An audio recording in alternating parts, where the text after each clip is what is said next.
हाँ जी, अब इधर सब लोग इधर ध्यान दें जी, शुरू कीजिए।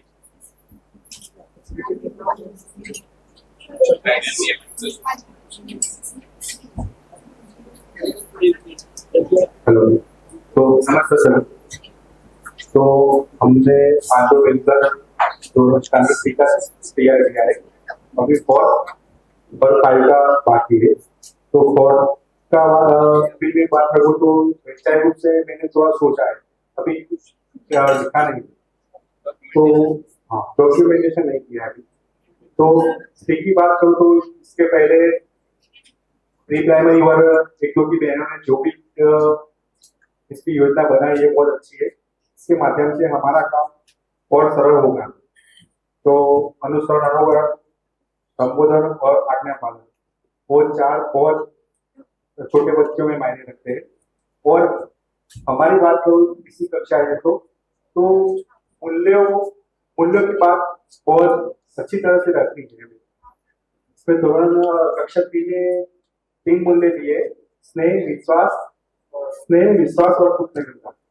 तो हमें बच्चों को तो क्या ये शब्द ही पहुंचाना है सिर्फ। जब शब्द उसके मायने से हो जाए, इसके बाद स्नेह क्या है, विश्वास क्या है और कृतज्ञता क्या है, वो हमने जो सेंटेंस लिखे इसके माध्यम से हम उसको पहुंचा। तो और इसके बाद हम जो तीसरी कक्षा से शुरू होता है सबक वाला, बहुत महत्वपूर्ण मुझे लगता है ऐसा। तो उसमें संबंध स्थापित करना है कि संबंध क्या है बच्चों में। तो बच्चों में संबंध की स्वीकृति हो जाएगी तो अपने आप मूल्यों पर इंदिरा हो ही जाएगा। पहले संबंध पर हमने बहुत फोकस किया है, इस तरह से हमने योजना बनाई है। तो मूल्य आधारित वाक्य रचना है। पहले तो हम उस बच्चों को बात करेंगे स्नेह क्या है। तो स्नेह की सरल डेफिनेशन होगी वही रखेंगे, डीप में नहीं जाएंगे अभी। स्नेह क्या है, तो स्नेह क्या है, तो संबंध की स्वीकृति स्नेह है, ऐसा हम आपस में बातचीत करते हैं। तो इसके माध्यम से हमने ये 3-4 सेंटेंस लिखे हैं जो बच्चों में आगे ले जाएंगे। आगे हमारी चर्चा करेंगे। इसमें मुझे थोड़ा सा ये पूछना है कि जब आप ऐसा सोच रहे हैं कि हम इसको ले जाएंगे बच्चों तक वाक्य रचना में, तो ये भाषा में होगा ना, मतलब भाषा के, या इसके लिए आप अलग से कोई क्लास का डिजाइन सोच रहे हैं? स्नेह क्या है, हाँ, ये 3 मूल्य दिए हैं तीसरी कक्षा में, वो तो विश्वास और पर कौन सी क्लास में, जेएमएससी क्लास में या और सब्जेक्ट की क्लास में? नहीं, हमने तो ऐसा भी कुछ सोचा नहीं है, जेएमएस में करेंगे या अच्छा ठीक है, अभी आपने सिर्फ टारगेट सेट किया। अच्छा ठीक है, इस तरह। भैया ये सभी का ही प्रश्न है। हाँ कि ये सिलेबस है, हाँ तो उसको पढ़ाना है, जेएमएस में पढ़ाना है या हाँ, वही सभी का एक क्वेश्चन है। वही तो इसको भी बात हो जाए। अभी हमारा कुछ तो जेएमएस है, मगर हमने जो लिखा है वो अभी ओरल लिखा है। देखिए क्या है, हाँ जी, सब लोग को प्रश्न पहुंचा। ये जो हम बाबा जी का पाठ्यक्रम पे चर्चा कर रहे हैं और ये जो भी हमने मूल्य और तमाम तरह के निकाले हैं संबोधन वगैरह, तो हम इसे एज ए सब्जेक्ट पढ़ाने जा रहे हैं या बाकी सारे सब्जेक्टों में इसको मिला करके पढ़ाने जा रहे हैं?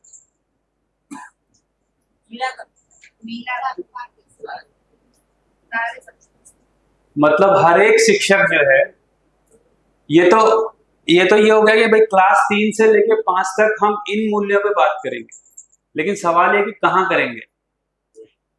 तो एक तो जेएमएससी क्लास में तो होगा ही, पर वो तो उसका तो आपके पास पहले से ही एक सिलेबस है, ठीक है। तो बेसिकली ये है कि आपको अपने सब्जेक्ट को जहां आप पढ़ाने जा रहे हो, जैसे आप हिंदी पढ़ा रहे हो, अंग्रेजी पढ़ा रहे हो, गुजराती पढ़ा रहे हो या गणित पढ़ा रहे हो, कहाँ कहाँ उसको दे सकते हैं। मतलब ये जो हमारी सारी तैयारी चल रही है, तो मैं एज ए शिक्षक बेसिकली वैल्यू एजुकेशन के लिए तैयार हो रहा हूँ, है ना। तो वैल्यू एजुकेशन के लिए तैयार हो रहा हूँ, इसका मतलब ही है कि मेरे को सब्जेक्ट में जहां भी अवसर मिल रहा है, ठीक।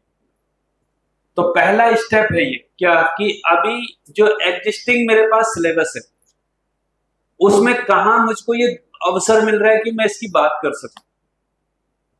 ठीक हो गया। दूसरा स्टेप ये होगा कि हम सिलेबस ही अपना डिजाइन करेंगे, उस पर तो हम जाएंगे ही धीरे धीरे। धीरे धीरे का मतलब उसमें शुरुआत करनी ही है। पर ये बेसिकली जो भी सिलेबस अभी हम पढ़ा रहे हैं, है ना, मान लीजिए सिलेबस में कोई कहानी है, उस कहानी में आपको दिखेगा कि भाई वो स्नेह की बात हो रही है कि कृतज्ञता की बात हो रही है। वो प्रैक्टिस जो हमने शुरू से की थी कि भाई हमने की थी ना एक प्रैक्टिस कि भाई अपने चैप्टर को 4 भाग में देखना कि उसमें से जीवन मूल्य क्या है, तो वो पहचानना, ठीक है, या उसमें कहाँ दिया जा सकता है। तो बेसिकली सारी एक्सपर्टीज इसी बात की है कि मैं जो सब्जेक्ट पढ़ा रहा हूँ या पढ़ा रही हूँ, मैं उसमें कहाँ से निकाल पाऊँ चीजों को, है ना। ये पकड़ में आ रहा है। तो सारी कहानी इतनी है। तो बेसिकली ये क्लियर हो गया कि हमको जहां भी जो भी सब्जेक्ट हम पढ़ा रहे हैं, जेएमएस पढ़ा रहे हैं, तो बेसिकली जिसको मैंने ये बोला था कि वात्सल्य भाव का मतलब ये कि मैंने जिम्मेदारी ली है, तो फिर वो एक तो सब्जेक्ट का भाग हो गया। पर एक्चुअल में मान लीजिए हम प्रार्थना का डिजाइन सेट कर रहे हैं, तो फिर मुझको वहां भी ध्यान रहेगा कि इससे जाएगा क्या, इससे क्या वैल्यू जाएगी। मान लीजिए हम 26 जनवरी 15 अगस्त और तमाम एनुअल फंक्शन की तैयारी कर रहे हैं, उसमें क्या जाएगा, ठीक है। हम उनको पिकनिक पे ले जा रहे हैं, उस पिकनिक में हम उनसे क्या बात करने वाले हैं, हम उनको कोई ऐतिहासिक मॉन्यूमेंट देखने ले जा रहे हैं, उसमें हम उनसे क्या बात करेंगे, किस तरह का जाएगा। तो बेसिकली वो हर समय होश में रहने वाली बात है ना। पर अभी का मतलब ये है कि ये पढ़ाए कहाँ जाएंगे, आपके सब्जेक्ट में। तो बेसिकली अपने सब्जेक्ट में उन जगहों को ढूंढना, है ना, उसकी एक प्रैक्टिस हमने की हुई है, अब आप उसको और अच्छे से कर पाओगे। ये ठीक क्लियर हो गया। चलिए आगे बढ़िए। हम्म हम ऐसा कर सकते हैं, हमारे सब्जेक्ट में जो कोई ऐसा टॉपिक आता है कि हमें लगता हो कि हम इस पर चर्चा कर सकते हैं, जैसे कि कृतज्ञता मूल्य है, तो स्टैंडर्ड 5 में एक पोयम आती है थैंक यू कर पर, तो मैं उस पर चर्चा कर सकती हूँ और थैंक यू क्या होता है। उसमें दिया गया है कि जो सन, मून, पौधे, मम्मा, पापा, सबके लिए हमें थैंक यू कहना चाहिए, गॉड को थैंक यू कहना चाहिए, ऐसी पोयम है। तो उस पर मैं चर्चा कर सकती हूँ कि कृतज्ञता मूल्य क्या है। हाँ, यहाँ पर आप शब्द भी डाल सकते हैं, हाँ, है ना। अंग्रेजी में तो डालते ही आप ग्रेटिट्यूड, उसको शब्द भी डाल सकते हैं, है ना। पर इतना ही है कि हमारी भाषा में चाहिए शब्द ना आ जाए। मतलब वो वही कला है कि जब मैं किसी के प्रति कृतज्ञ हो रहा हूं, तो उससे जो मुझे खुशी मिल रही है, ध्यान आकर्षण तो उधर ही कराना है। नहीं तो अपने को उपदेश नहीं देना है ना कि सबको थैंक यू करना है।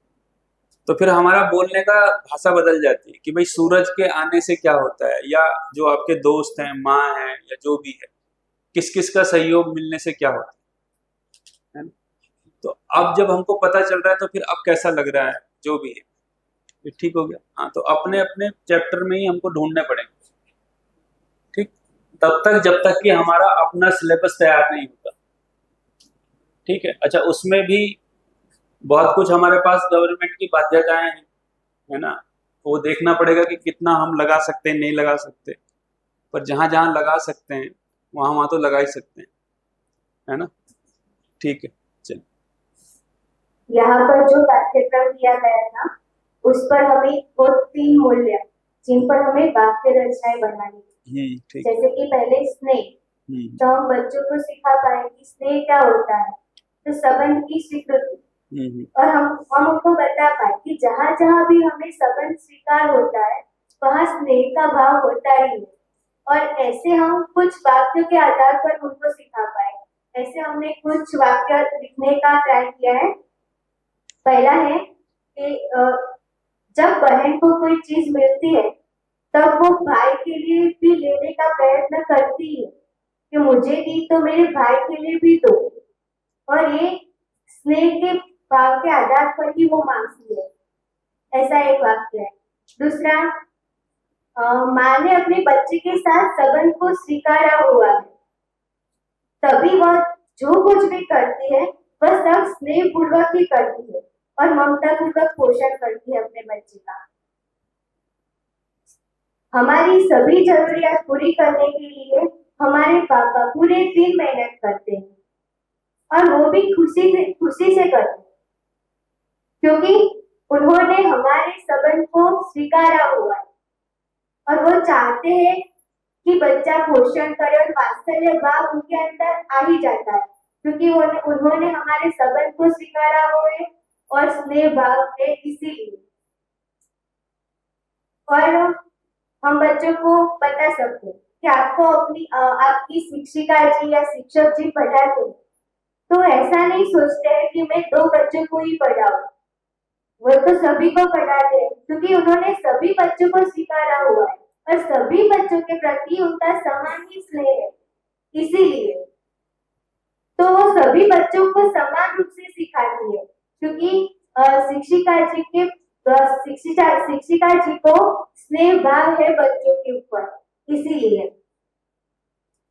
और हम बच्चों को बता सकते हैं कि आपको बार बार अपने मित्र से मिलने का मन होता है, क्यों होता है? क्योंकि आपको अपने मित्र के साथ स्नेह का भाव है, तो ऐसे हम स्नेह मूल्य के आधार पर बच्चों के साथ चर्चा कर सकते हैं और उनको बता सकते हैं कि आपको यहाँ ऐसा भाव किस संबंध में देखने को मिलता है, तो आप कुछ वाक्य खुद भी लिखो, ऐसा हम बता सकते हैं। इससे मुझे एक बात ध्यान आ रही है कि कक्षा 3 के ऊपर मूल्यों के बारे में पढ़ाने का एक तरीका और अपना सकते हैं। उसको बोलते हैं बेसिकली वर्कशॉप स्टाइल बोलते हैं, मैंने पहले ही बोला। तो पढ़ानी भाषा ही है। मान लीजिए आपको हिंदी और गुजराती और अंग्रेजी पढ़ानी है, तो मान लीजिए गुजराती में एक शब्द ले लिया हमने, स्नेह, ठीक है। अब इस पूरे हफ्ते आपने 5 दिन स्नेह पे ही चर्चा की, ठीक। तो स्नेह का अशाब्दिक अर्थ हो गया, स्नेह को बच्चे क्या समझते हैं, हम कैसे बता रहे हैं स्नेह को, फिर उनके वो जब ऐसा महसूस कर रहे हैं तो क्या कर रहे हैं। तो स्नेह को लेकर ही वाक्य रचना हो रही है, स्नेह को लेकर के ही कोई कविता रची जा रही है, स्नेह को लेकर के कुछ संवाद हो रहा है। तो मेरे एक मित्र थे जो मसूरी में, वो एक प्रयोग करते थे, अच्छा प्रयोग करते थे, लेकिन बाकी लोगों ने उसका काफी विरोध किया तो बंद करना पड़ा। उनका स्टाइल था हिंदी पढ़ाने का कि वो एक शब्द लिखते थे, कृतज्ञता। अब अगले 10 दिन वो कृतज्ञता पे ही चर्चा चल रही है, बच्चे उसी पे लिख रहे हैं, उसी पे कविता बना रहे हैं, उसी की चर्चा कर रहे हैं। मतलब कृतज्ञता के जितने डायमेंशन वो बच्चों के सामने खोल सकते थे। उसका फायदा ये होता था कि बच्चे कृतज्ञता पे 3 से 4 पेज लिख सकते थे, लेकिन फिर सोसाइटी का दबाव और बाकी लोगों का दबाव आया कि सिलेबस पूरा नहीं हो रहा, क्योंकि अब कृतज्ञता ही चलेगा 15 दिन, तो कैसे काम चलेगा। लेकिन अगर हम सॉलिडली इस पे कोई वर्कशॉप बना सके, पर उसके लिए फिर हमारे को तैयारी पूरी करनी पड़ेगी, तो ये भी हमारे पास एक बढ़िया काम हो सकता है। और मैं उसमें मतलब सपोर्ट करूंगा ही कि हम इन मूल्यों पे हम 1 सप्ताह की कोई वर्कशॉप बना सकते हैं। क्या 1 सप्ताह का मतलब अपनी क्लास में, है ना। इसको बोलते हैं वर्कशॉप स्टाइल की पढ़ाई, कि आपने एक टॉपिक ले लिया, अब आप कंटिन्यूअस कर रहे हो उसी। तो इस दौरान क्या होगा, जब आप स्नेह पे लिखाओगे तो उनकी भाषा तो सुधरेगी, है ना, उनकी वर्तनी वगैरह तो आप सुधारोगे, लेकिन वो क्या कर रहा है, चर्चा उसकी स्नेह की चल रही है ना। ये भी एक तरीका है। तो दोनों तरीके हम मतलब सब्जेक्ट के दौरान तो जहां भी मौका मिले वो तो बात रखनी है, पर स्पेशली हम भाषा तो हम इसके जरिए सिखा ही सकते हैं। 3 भाषाएं हम पढ़ा रहे हैं, गुजराती, हिंदी और, है ना, अंग्रेजी। तो जैसे अंग्रेजी में भी आप कृतज्ञता को ग्रेटिट्यूड के तौर पे, तो अब ग्रेटिट्यूड को लेकर के वो क्या क्या सोच सकते हैं, कितने तरह के शब्द हैं, कितनी तरह की बात वाक्य रचना कर सकते हैं, कविता बना सकते हैं, नहीं बना, मतलब तो बेसिकली आप उनकी अंग्रेजी भी सुधार रहे हो, है ना। जो भी वाक्य बोलने हैं वो ग्रेटिट्यूड को लेके बोलने हैं, तो वो इस तरह से भी इसको एक डिजाइन सोच सकते हैं। तो कई तरीके हैं मतलब इसको करने के, तो अपने सब्जेक्ट में तो है ही, लेकिन आप एक वर्कशॉप में भी किसी बात को कर सकते हैं, है ना। ये ठीक हो गया? इस पर कोई सवाल हो तो बताइए।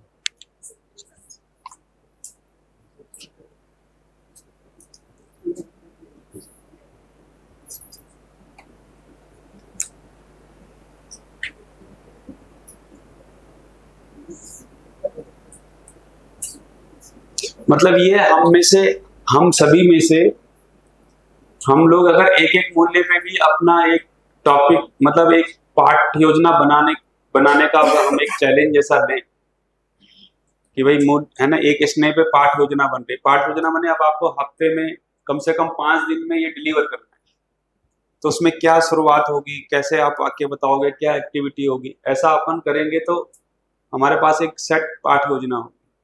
फिर हम क्लासरूम में जहां होगा वहां तो करेंगे। तो इस तरीके से हम सोच सकते हैं। तो पाठ योजना बनाएंगे तो हमारी भी स्पष्टता होगी, क्योंकि कक्षा 3 के बच्चे को इसने दिखा देना है, मतलब बड़ा काम है।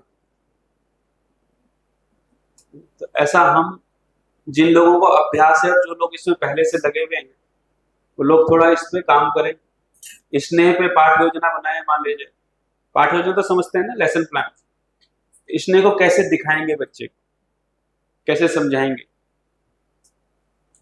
ठीक है। तो मुझे लगता है ये एक काम है जो हमारे लिए करने लायक काम है। चलिए आगे चलते हैं। विश्वास, अच्छा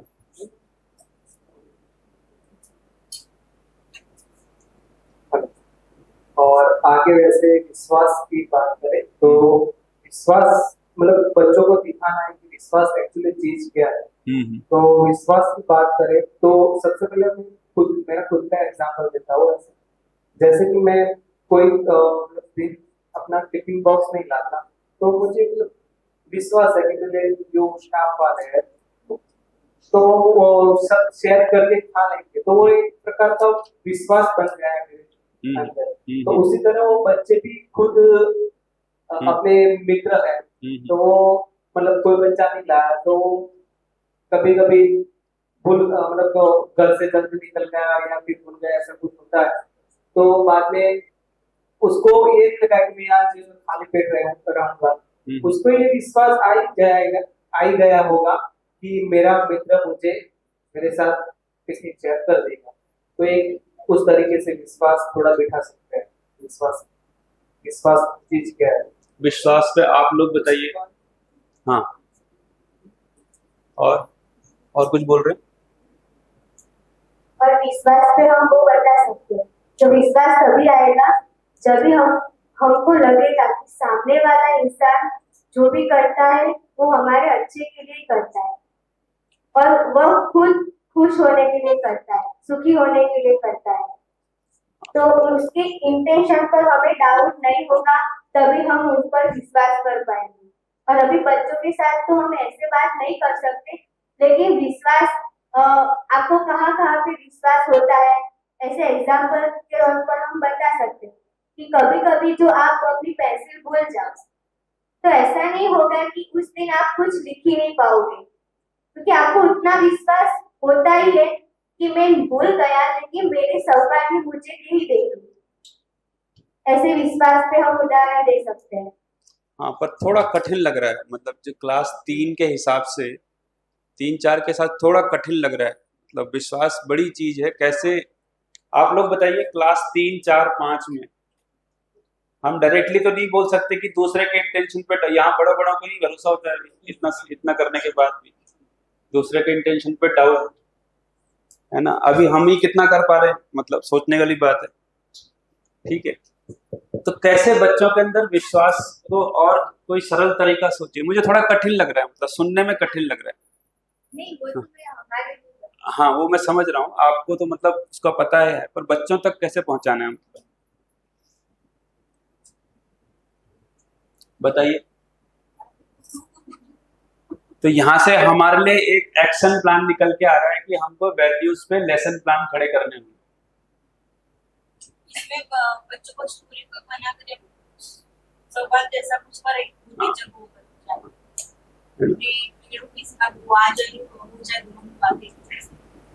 जैसे अगर बच्चों के लिए अगर हम ये बोल रहे हैं कि भाई कुछ काम ऐसे होते हैं जिनके बारे में हमको फिक्स पता है कि ये ऐसा ही होता है ना, जिसको नियम की समझ बोल रहे हैं मोटे तौर पे। तो नियम की समझ होना भी विश्वास की बात है।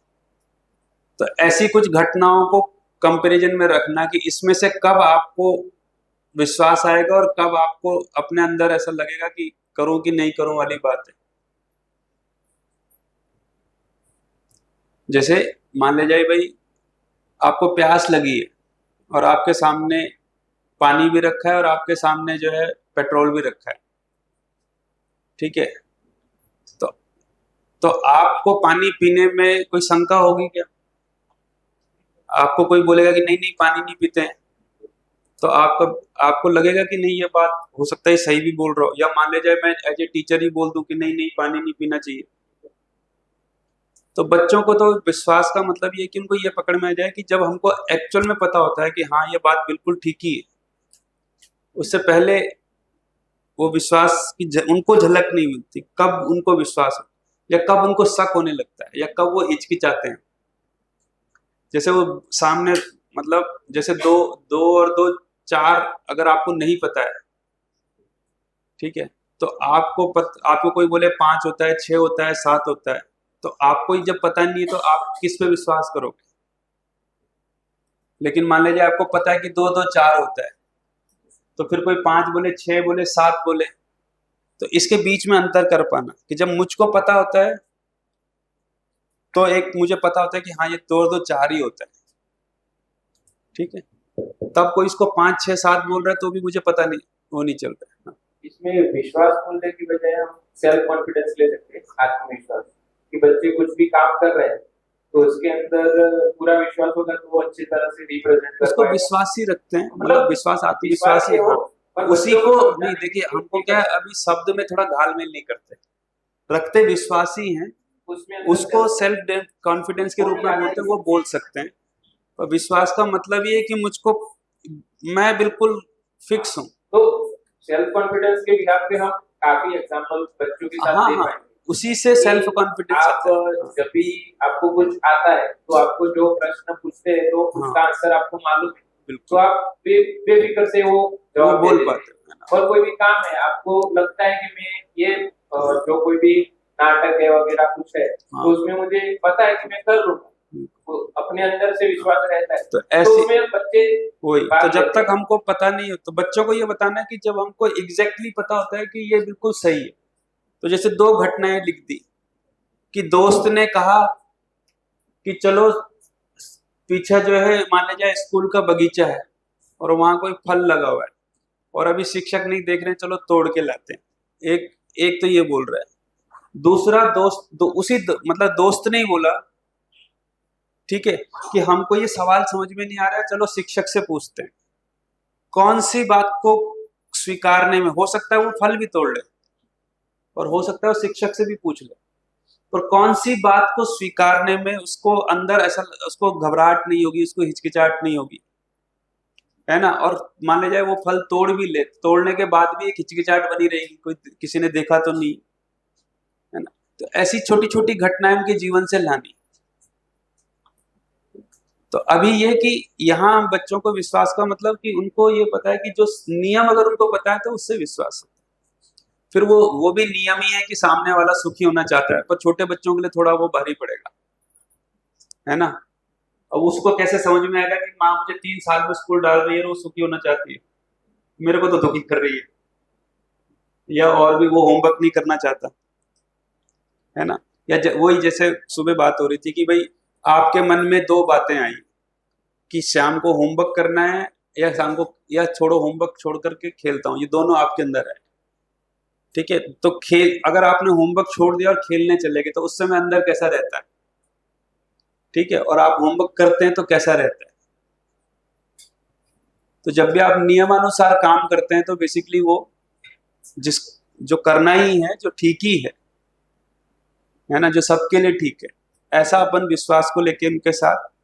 तो यहाँ से ये एक्शन प्लान आ रहा है कि अपने को, मुझे लगता है लेसन प्लान पे अब जो मूल्यों के आधार लेसन प्लान कक्षा 3 के लिए विश्वास, कक्षा 4 के लिए, या कक्षा 3 4 के लिए अलग, 5 6 के लिए अलग, जैसे 7वीं 8वीं में जाके हम फिर वहां पहुंचा सकते हैं। तो मुझे लगता है ये एक बढ़िया काम है जो हम लोग इसको कर सकते हैं। भैया जी, 3 to 5 में क्या होता है, काफी सारे बच्चे को कहीं ना कहीं कंप्लेन रहती है और हमारे पास आता है कि हमको ऐसा कर दिया, ऐसा कर दिया, तो हम ऐसा बच्चों के साथ संवाद कर सकते हैं कहीं ना कहीं क्लासरूम में जाते हैं तो कहीं ना कहीं एक दो कंप्लेन आ ही जाती है। हाँ। तो अगर ऐसा होता है, अभी 1 साल पहले जब मैं पीटू में पढ़ा था तब एक ऐसी घटना हुई, एक बच्चे ने टिफिन गिरा दिया, तो इस पे संवाद हुआ था क्योंकि इसको जानबूझ के थोड़ा गिराया, वो घर से सोच के लाया था कि आज हाँ। टिफिन लाएगा और इस पे ऐसा कर देगा। तो इसके पे बात कर सकते हैं कि आपको भरोसा आया इस पे। वही तो एक्चुअल में क्या होगा, मतलब अगर हमारा ध्यान जाएगा तो तीन तरीके से हम वैल्यू एजुकेशन की बात कर रहे हैं। एक, जब कभी अवसर मिल रहा है, मतलब वही बच्चे ने शिकायत कर दी कि बच्चे ने खिलौना गिरा दिया, कि बच्चे ने कुछ और कर दिया, या वो खेलते समय कुछ कर दिया, जिसको हम बोल रहे हैं इनडायरेक्टली मामला। फिर दूसरा, जो हम अपने ही सब्जेक्ट में कोई कहानी आ गई, अपने ही सब्जेक्ट में कोई घटना आ गई, है ना, अपने ही सब्जेक्ट में पढ़ाते हुए कोई बात आ गई, तो उसमें हम उसको शामिल करें। और तीसरा ये कि हम स्पेसिफिक उस वैल्यू पे कोई लेसन प्लान तैयार करके और बकायदा बच्चों की वर्कशॉप ले रहे हैं। ऐसा 3 डिजाइन निकलेगा। ये ठीक हो गया?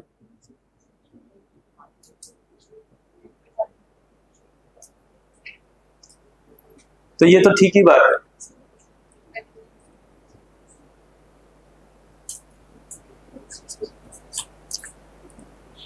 इससे क्या होता है, हमको पकड़ में आता है ना, तो हमारी भाषा सटीक होती है कि मैं जैसे टिफिन गिरा दिया, आपको सिर्फ इतना ही पूछना होता है कि आपने भी इतना ही पूछा होगा कि उसने गिराया कि उससे गिर गया।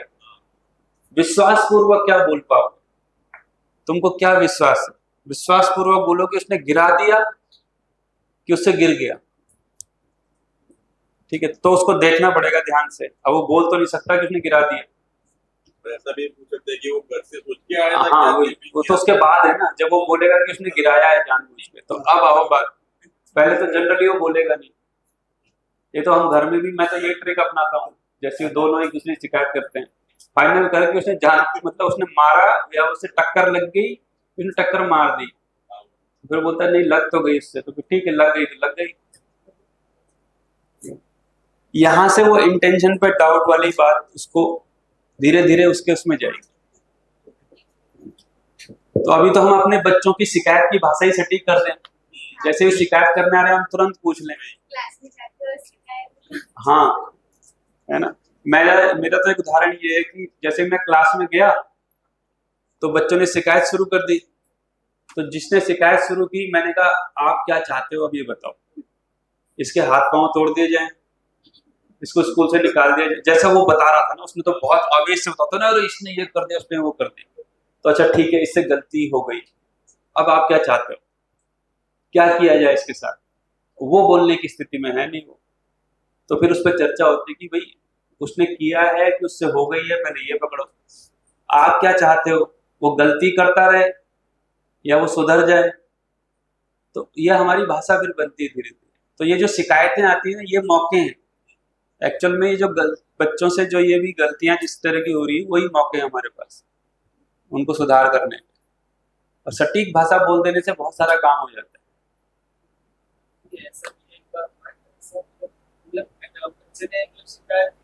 तो मैंने बोला वैसे कि क्या करना है उसके साथ, हाँ। तो उसने तो ऐसे ही ऊपर बोल दिया सर उसको मारो।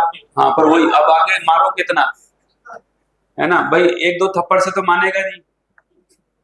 ठीक है, पहले भी मारा ही होगा किसी ने उसको, तो और बढ़ानी पड़ती है चर्चा। अच्छा कितना मारा जाए, है ना, बिल्कुल ही मार दिया जाए कि कुछ जेल डाल दे, क्या करना है? तो दो थप्पड़ मारने, 3 थप्पड़ मारने। अच्छा 2 थप्पड़ मारने सुधर जाएगा क्या? तुम सुधरे हो क्या कभी? तुमसे गलती नहीं हुई है क्या कभी? तो फैलानी पड़ती बात। अगर हमको ये फिक्स है कि इसको इसके अंदर बिठाना है, क्या है मतलब इसका ध्यान कहाँ दिलाना है ना, तो वो बच्चा तो बोल ही देगा। जो थोड़ा साथी रहोगे तो बोल देगा हाँ सर इसके लगाओ, तो अच्छा आप बताओ कितने लगाने से ये ठीक हो जाएगा? ठीक है, या तुम कितने लगाने से ठीक हुए हो, तुमसे कभी गलती नहीं हुई अगर, तो इस तरह की चीजें होती। अभी जैसा पूरा ऐसे हर क्लास में होता ही है। हाँ, बच्चे बड़े हुए छोटे हुए, तो ऐसे ही मतलब बच्चे के बाद बच्चे से बोले कि इसने ये कर दिया, इसने ये बात, सभी बच्चे आ गए टर्न बाय। तो उसने जो किया है वो तो किया, पर वो जब कर रहा था उससे आप क्या कर रहे हैं? हाँ वो तो है। और फिर ऐसे से बात क्या करना है, सजा देने की क्या करना है? उसमें काफी बच्चे बोले कि हाँ सजा देंगे, और ऐसे बच्चे थे जिनसे तो इनको अपेक्षा ही नहीं थी, हाँ। तो उन्होंने ऐसा रख दिया कि नहीं कुछ नहीं करना है, गुलछा हो गया वो मेरा भाई सजा नहीं करना। हाँ, तो आप जिस चीज को अप्रिशिएट करोगे वो क्लास का वातावरण बने। देखिए बहुत मजेदार बात है पारस भाई, मतलब इस तरह की छोटी छोटी चर्चाएं कि बच्चे शरारत करते हैं, कि बच्चे शिकायत करते हैं, कि बच्चे ये करते हैं, वो तो ये सब की चर्चाएं बाकी स्कूलों में भी बाकी कई सालों से चली रही। हम ऐसी समस्याओं का समाधान सीधे किसी अनुभव संपन्न आदमी के ज्ञान से खोज रहे हैं, और अब समझ में आ रहा है कि उसके बिना इसका समाधान भी नहीं है। नहीं तो उपाय तो बहुत लोगों ने ढूंढे ही तमाम तरह के, है ना।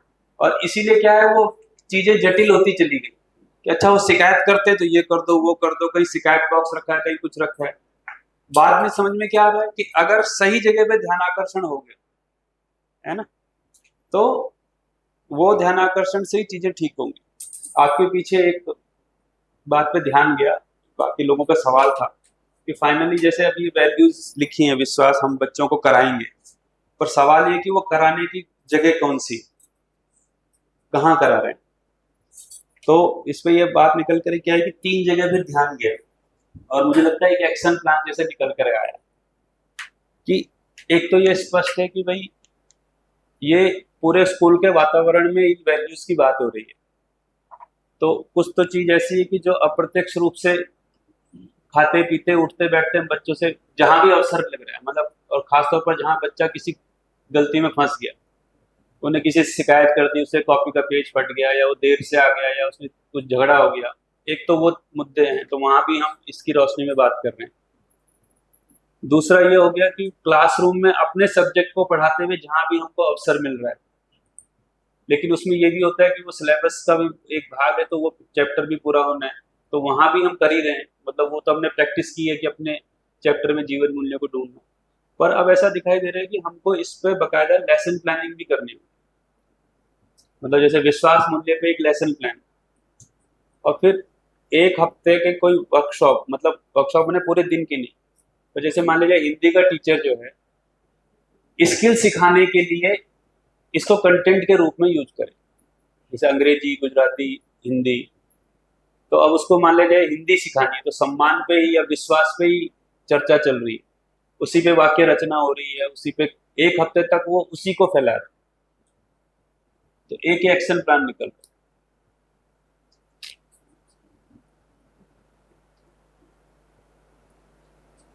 भैया जी, आपने जैसे बताया कि अभी मेरा ध्यान गया अभी, तो तीसरी चौथी और 5वीं कक्षा में जो बच्चे लड़ना झगड़ना, तो वो तो कंप्लेंट हर रोज रहती है। तो आपने बोला कि इससे हम उसको विश्वास के बारे में बता पाएंगे। तो हम जब भी हमारे पास कंप्लेंट आती है तो हमने कोई ना कोई तो सॉल्यूशन हम निकाल देते हैं। हम नहीं निकलते, उसको बोलते हैं कि आप अपनी तरफ से सॉल्यूशन निकालो, तो वो भी निकल जाता है।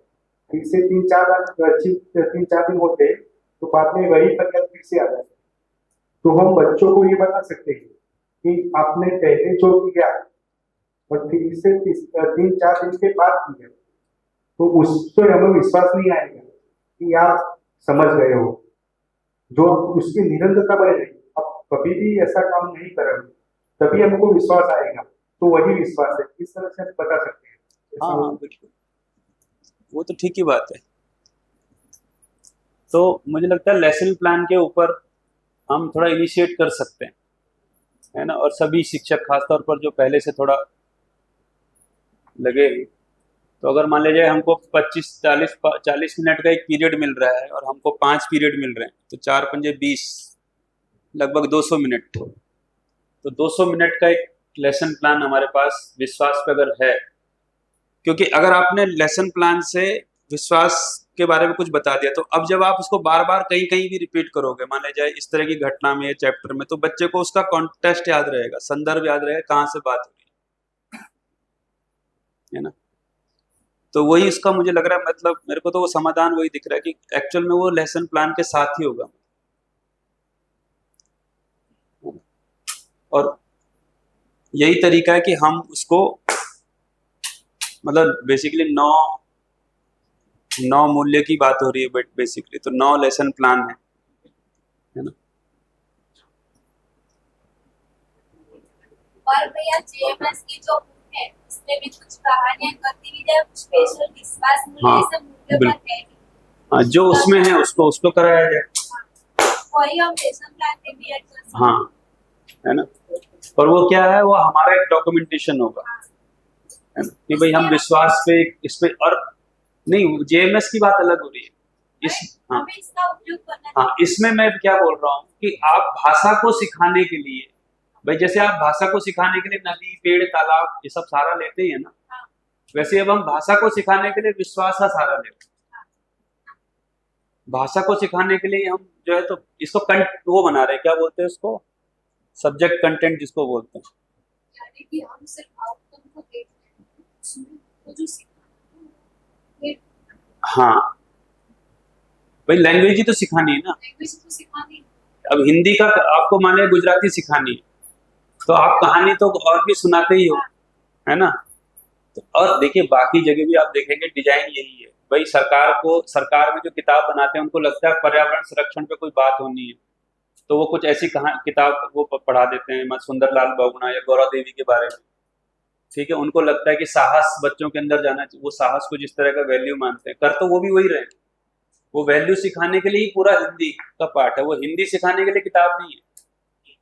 कोशिश तो उनकी भी, वो जो भी वो वैल्यू समझते हैं ना, विश्वास और जो भी वो मानते हैं, तो वही वो जो अरुणिमा सिन्हा है, वो जिसके पैर कट गए, वो एवरेस्ट पे चढ़ती है, और इस पार्ट के पीछे तो वो चाहते ये रहे कि लोगों में वो साहस और तमाम तरह का वैल्यू जाए।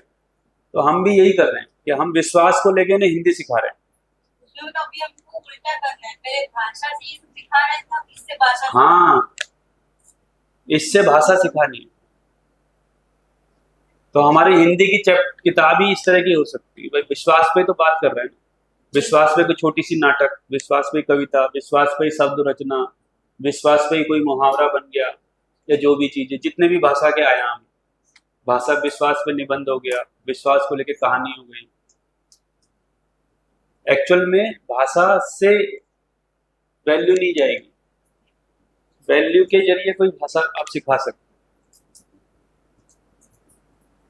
ये एक्शन प्लान जिस पे हम काम शुरू कर सकते हैं, और मैं अपनी तरफ से करना शुरू करूंगा, है ना। एटलीस्ट 1-2 पे कोशिश करते हैं और फिर हम मिलकर के उसको डेवलप करते हैं कि 3 4 5 के बच्चों के साथ कैसे बात करनी है, 6 7 8 के साथ फिर कैसे बात करनी है, ऐसे करके। विश्वास तो वो चीज है भैया, वो अगर वही एक ही कर दिया पूरा, तो यहाँ आदमी मरने को तैयार होता है, विश्वास ही नहीं आता, है ही स्थिति ऐसी। तो देखिए क्या है कि ये सिर्फ मतलब इस तरह की मीटिंग का चर्चा ना बन जाए, मतलब वही है ना।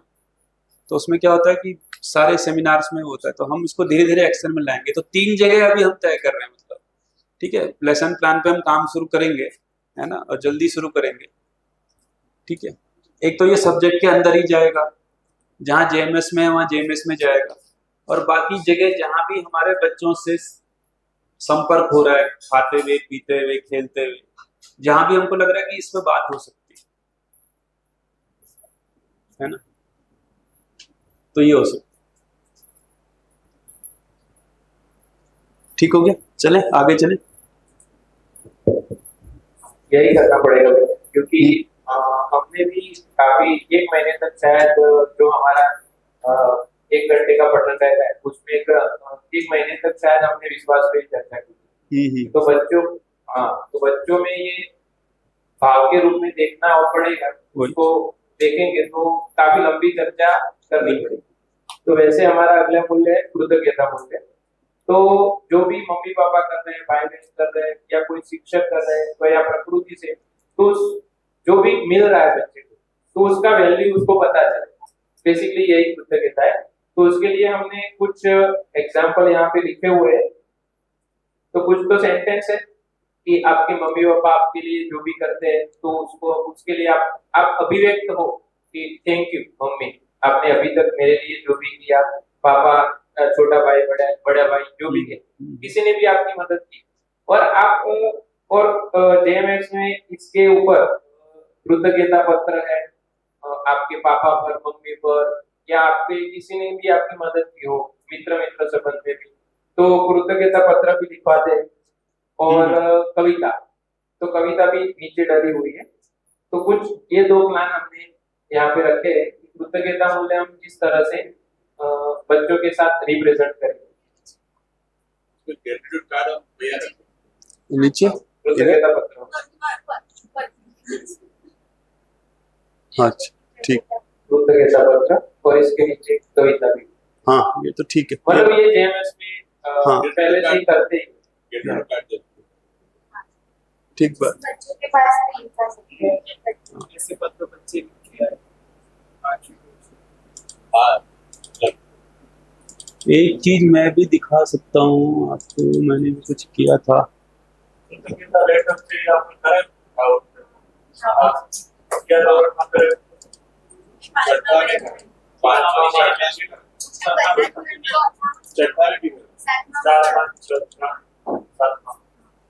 जैसे ये मैंने एक सोचा था, मैंने पारस भाई के साथ शेयर भी किया था, मतलब इस तरह का भी हमारा एक पार्ट हो सकता है क्या।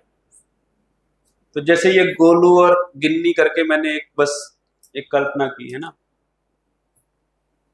तो क्या है, गोलू के पिता को एक दिन रास्ते में एक बिल्ली का बच्चा दिखाई दिया। गोलू के पिता उसे घर ले आए। गोलू से देखकर बहुत खुश हुआ, उसकी देखभाल करने लगा।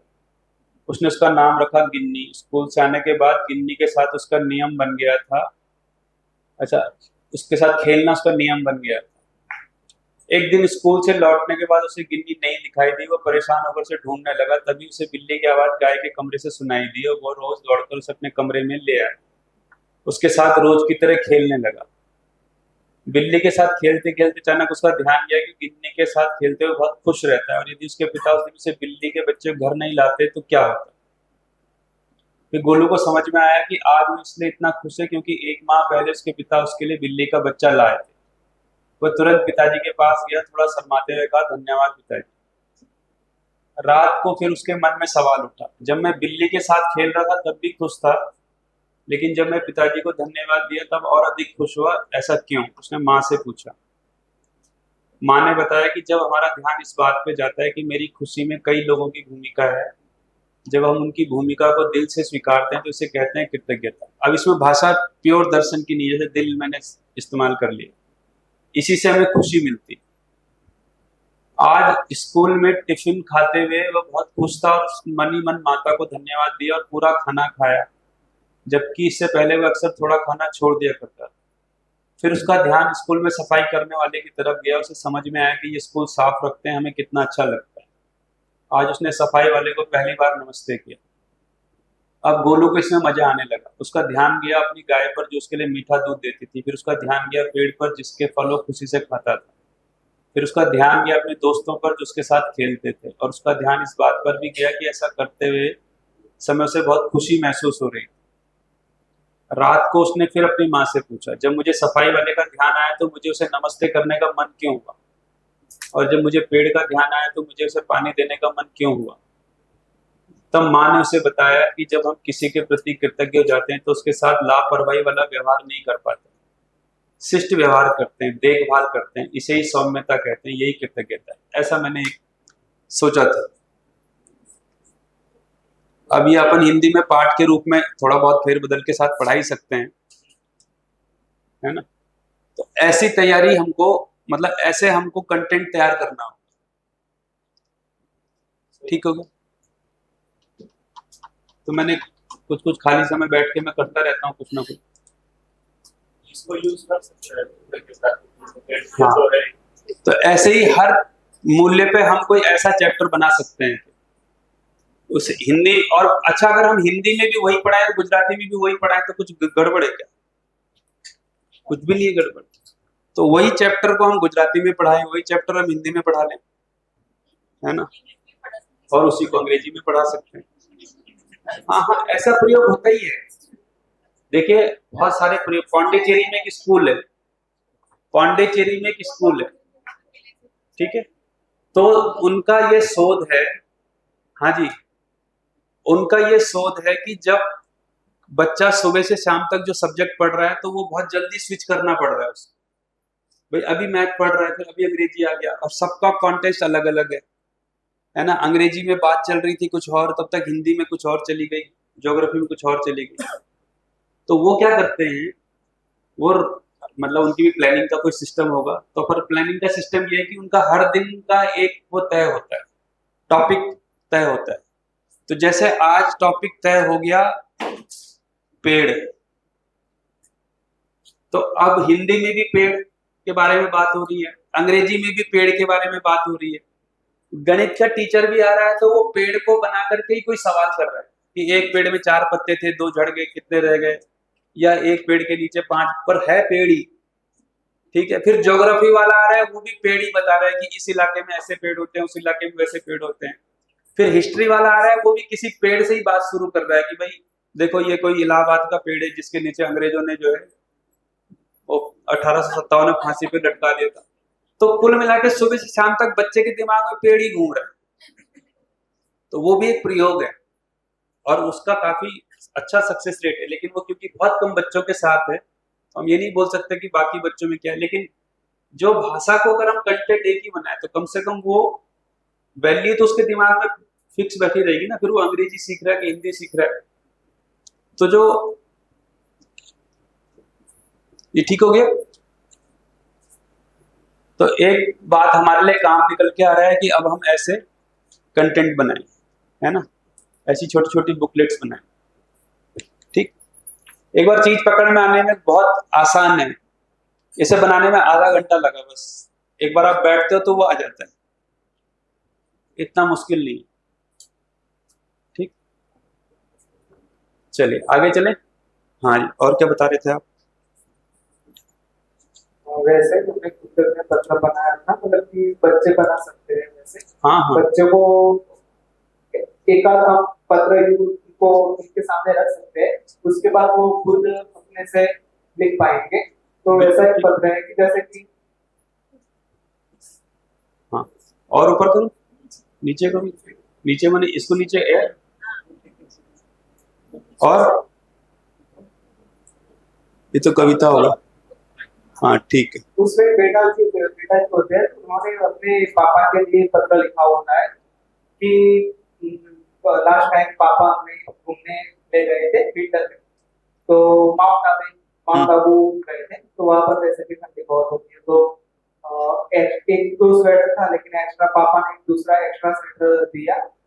तो पापा को ये लगा कि नहीं, मेरी बच्ची है या बेटा है, तो उसको ठंड ना लग जाए, उसकी केयर के लिए एक एक्स्ट्रा दूसरा स्वेटर भेज दिया। तो उसको उसके पापा के प्रति जो भाव प्रकट हुआ, तो वही कृतज्ञता। उसके बाद एक दूसरा आगे लिखा है कि उसको वो जो बेटा थी है, उसके फ्रेंड के साथ थोड़ा झगड़ा हो गया, तो वो मतभेद हो गया, तो वो बोलना बंद कर दिया। पापा को ये पता चला कि ये अपने मित्र से रूठा हुआ है। तो पापा ने पिताजी को समझाया कि बेटा वो आपका अच्छा मित्र है और आपको यू मित्र को छोड़ना नहीं है, और बहुत सारा कुछ बताया। फिर उसको लगा कि नहीं, पापा की बात ठीक है, तो उन्होंने पापा की बात मानी और अपने दोस्त के साथ फिर से सुलह कर लिया। और फिर उसको पता चला कि अगर पापा ने नहीं समझाया होता तो भी अपना ये मित्र खो बैठते। तो वो भी पापा ने समझाया और मित्र अब साथ में है, तो उस तरह से कृतज्ञता का भाव वहां पर पापा की ओर से उसको मिला। तो उस तरीके से आप बच्चों में रख सकते हैं ऐसे पत्र। हाँ। फिर बच्चे खुद लिख सकते हैं। तो देखिए, पत्र लेखन भी एक स्किल है ना। तो अब हम पत्र लेखन का स्किल सिखा रहे हैं, लेकिन उसका कंटेंट क्या है, तो कंटेंट हम इसको डाल रहे हैं, इतना ही काम कर रहे हैं, है ना। ठीक, और ऐसी कविता ये सही है या नहीं वो तो पता नहीं, लेकिन ऐसे बच्चों के द्वारा भी हम दिखा सकते हैं। पढ़ूं? हाँ हाँ पढ़िए ना। हमको समझू और जवाबदार बनने में मदद करना है गुरुजी आपको वंदन। स्वयं का ज्ञान देना है गुरुजी आपको वंदन। जागृति तक की सीढ़ी चढ़ाना है गुरुजी आपको वंदन। ज्ञान संस्कार का भेद देना है गुरुजी आपको वंदन।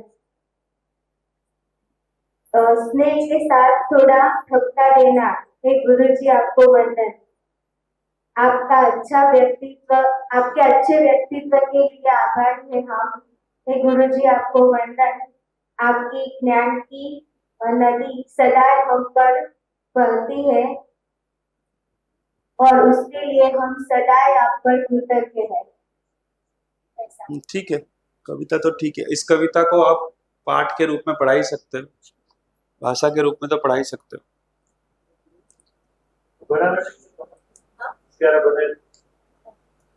सारे बढ़िया, कविता तो ठीक है।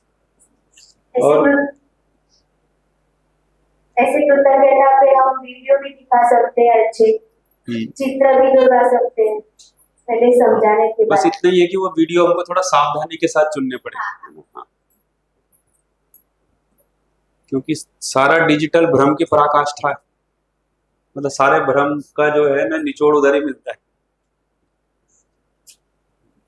ये बच्चों को हम होमवर्क भी दे सकते हैं, हाँ, जैसे सेंटेंस बनाने के लिए।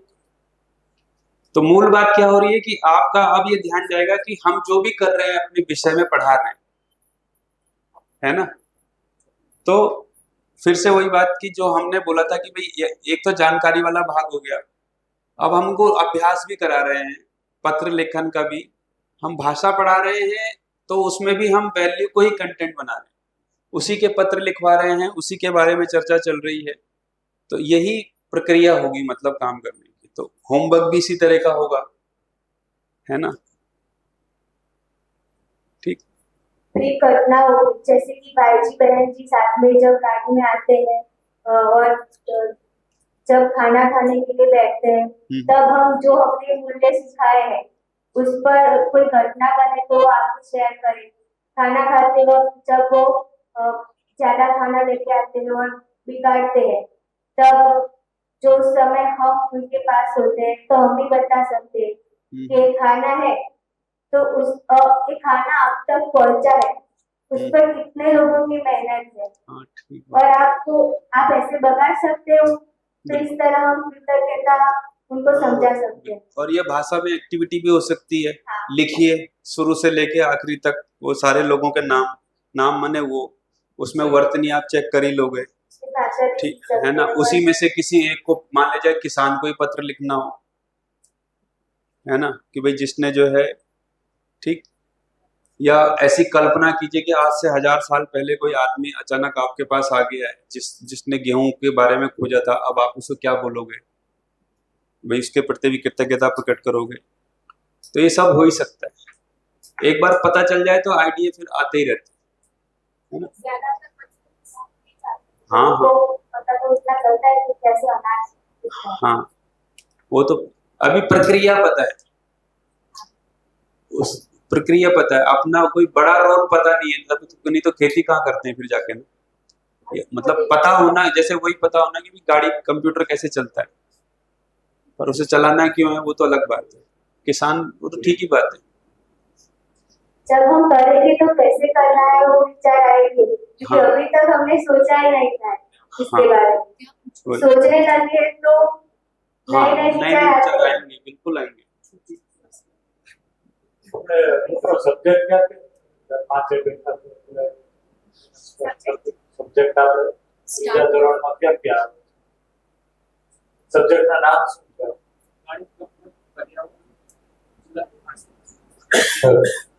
हिंदी, इंग्लिश, गणित, पर्यावरण और गुजराती। पर्यावरण के आसपास गुजरात भाषा हिंदी गुजराती इंग्लिश 3 भाषा बाकी कंप्यूटर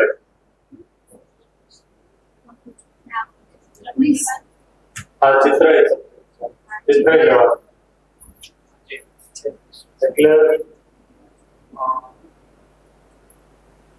प्लेसमेंट की जो बात करता था, ये सब्जेक्ट को प्लेसमेंट, ये मतलब जो भी कंटेंट उसको प्लेस कहाँ पे करेंगे, तो उसका फाइनल तय ये हुआ कि तो जेएमएस में।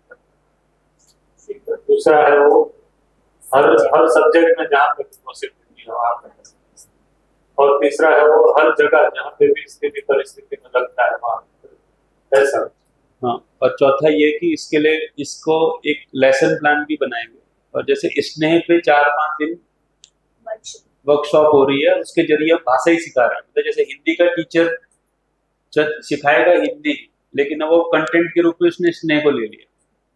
अब वो स्नेह पे 4-5 दिन, हफ्ता 10 दिन जो है स्नेह पे ही काम कर रहे हैं, उसके जरिए ही भाषा सिखा रहे हैं। ऐसे अंग्रेजी का, ऐसे गुजराती का व्यक्ति, तो मान ले जाए आप साल भर में 3 भी ले लें, 3 ही तो लिए हैं ना आपने, तो वो 3 ही लें, तो 3 माने 3 हफ्ते, तो साल में 3 हफ्ते तो अपन निकाल ही सकते हैं, है ना। लेसन प्लान में भैया क्या अलग से करना, लेसन प्लान बनाना। लेसन प्लान बनाना माने जैसे जैसे मान लीजिए किसी चैप्टर में स्नेह आ गया, तो एक तो ये होता है कि वो उसमें स्नेह पे थोड़ा बात करेगा, पर फाइनली वहाँ तो चैप्टर भी खत्म करना है और फोकस में चैप्टर खत्म। यहाँ क्या है कि आपको भाषा लिखनी सिखानी है, स्किल सिखा रहे हैं, तो लैंग्वेज लिखना सिखा रहे हैं, तो सिखाने के लिए कोई कंटेंट चाहिए, तो हम अब स्नेह पे ही बात करें। तो उसमें उसमें ये होता है कि भाई वो कुछ बोला, उसको सुना, उसको लिख रहा, जो लिखा उसको पढ़ के बताया या उसको समझाया या उस पर कोई कहानी बनाई। तो कुल मिला के स्नेह को लेकर के कुछ गतिविधि चल रही है, लेकिन चल वो भाषा में ही रही है। उस रूप में बोल रहा हूँ कि लेसन प्लान कि भाई स्नेह को पे काम करना है हमारा, स्नेह समझाना है भाषा में, गुजराती में या हिंदी में, इस तरह से। अभी वो टेंटेटिव है, मतलब उसकी इनिशिएटिव मेरे हिस्से है, मैं उसको ले रहा हूँ कि मैं शुरुआत, जैसे एक ये बनाया है मान लीजिए, तो इसको लेके कोई लेसन प्लान बना देना, इसमें गतिविधि भी जुड़ेगी, क्वेश्चन आंसर जुड़ेंगे, तो ऐसा कर लेसन प्लान आपने जो बनाया है ये तो चैप्टर है। अब इसी को फैलाना पड़ेगा ना, तो इसमें क्वेश्चन आंसर होंगे, इसी में सब हम सिखाएंगे भाषा ही इसके जरिए, तो इसी में शब्द अर्थ भी होंगे, इसी में सेंटेंस रचना भी होगी। तो इंग्लिश का आपने एक बार PDF भेजा उस तरीके से। हाँ, जैसे इंग्लिश का भी भेजा था मैंने, उसमें सब कुछ था, उसमें सब कुछ था उस तरह से। तो एक आध 2 एग्जाम्पल में रख दूंगा, तो फिर बाकी टीचर्स इस पर थोड़ा काम करेंगे। यानी कि पूरा चैप्टर ही डेवलप हैं? जैसे बुक में कोई भी चैप्टर हाँ, उसके हिसाब से पूरा चैप्टर उसमें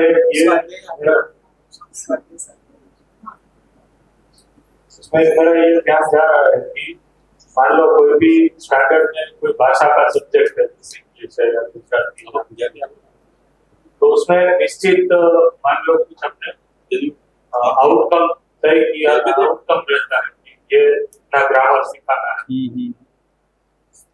तो भाषा में अगर हम इसको सिखाएंगे तो हमारा वो भी दृष्टिकोण रहना पड़ेगा, इसमें हम ये तो सिखा रहे हैं कि उसमें जो ग्रामर का हमारा, हाँ वही, इसीलिए वो चैप्टर डिजाइन होगा ठीक से, उसी में ग्रामर वाला पार्ट भी आएगा, है ना।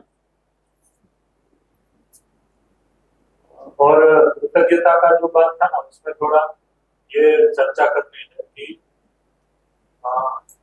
हम कुछ आगे जाके एक आध 2 पाठ या लेसन या कविता जो भी है या पत्र या निबंध, वो ऐसा भी सोचे कि जिसमें हम कृतज्ञता ज्ञापित करते हैं, उसमें वस्तु का आदान प्रदान नहीं पर कुछ समझ का आदान प्रदान हुआ है उसके अर्थ।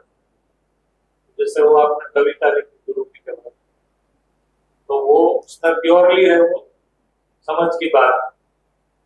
ऐसी चीजों को एक्चुअल में कृतज्ञता है उसके कारण उसके लिए ही। और ज्यादातर आप वीडियो में जो देखेंगे, वीडियो आप देखने की बात कर रहे हैं, उसमें ग्रेटिट्यूड के ऊपर काफी आपको मिलेगा, लेकिन उसका डोमेन है वो फिजिकल चीजों का मतलब ट्रांसफर होती हो।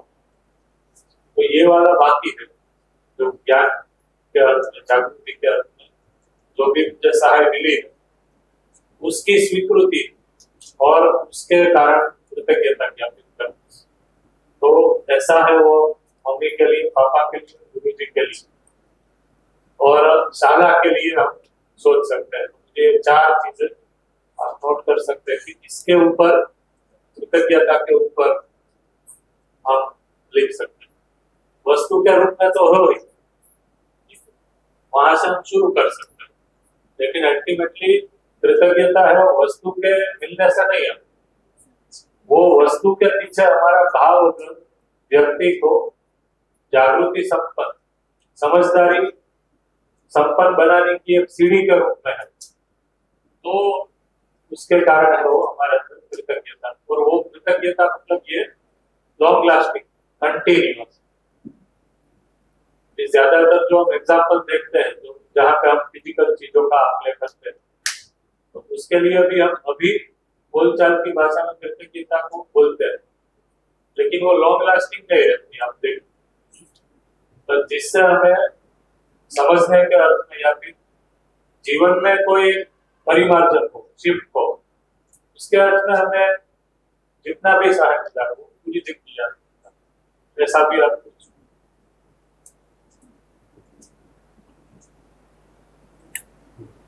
तो मथुरा में आगे जो पापा ने मतलब बेटा जी को समझाया ना वो मित्र के बारे में, तो थोड़ा उसमें ले सकते समझ के लेवल क्या समझाया? वो मतलब कि बेटा जी के दोस्त को उनका दूसरे मित्र के साथ थोड़ा मतभेद हो गया था, तो बातचीत बंद हो गई थी, तो फिर पापा ने समझाया और फिर वो उसका सुलह हो गया। हाँ। उस पर वो ले सकते हैं। क्योंकि वहां पे संबंध की पूर्ति हो रही है और हम एज्यूम कर रहे हैं कि संबंध मतलब पूर्णता के अर्थ में अनुबंध हम देख रहे हैं, यहाँ पे भी संबंध है वो सुविधा के अर्थ में अगर हम नहीं देख रहे, तो हम बाय डिफॉल्ट ऐसा स्वीकारते हैं। अभी हम सब तो जो परिचय शिविर में सुने हैं, संबंध मतलब पूर्णता को भी मतलब पूर्णता तक हम पहुंच पाए उस कड़ी के रूप में हर एक संबंध, तो फिर वो वहां पे जाएगा। सही, ये क्लियर है सबको समझ आ रहा है? क्योंकि संबंध को भी प्रचलित ढंग से हमने सुविधा के रूप में ही देखा। बालक है वो संबंध को कैसे देखता है कि माता पिता भाई क्यों है, ताकि वो मुझे वस्तु मतलब मुझे मेरा खाना पीना कर सके, मेरे स्कूल की फीस दे सके।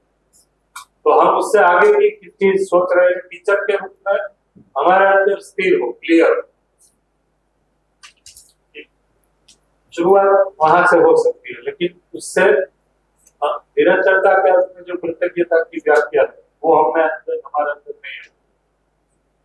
तो संबंध को भी अगर हम देख रहे हैं तो वो संपूर्णता के अर्थ में अनुबंध जो पूर्णता को हासिल पूर्णता तक पहुंचने के लिए जो संबंध है वो सीढ़ी उस अर्थ में है वो कृतज्ञता।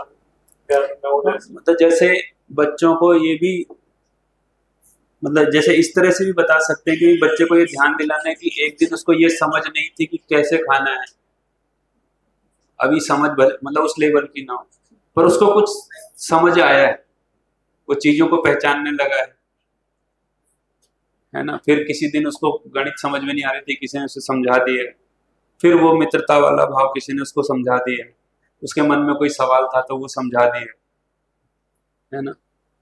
उसने सवाल पूछा और किसी ने उत्तर दे दिया, वो समझ में आया उसको, उस रूप में बोल।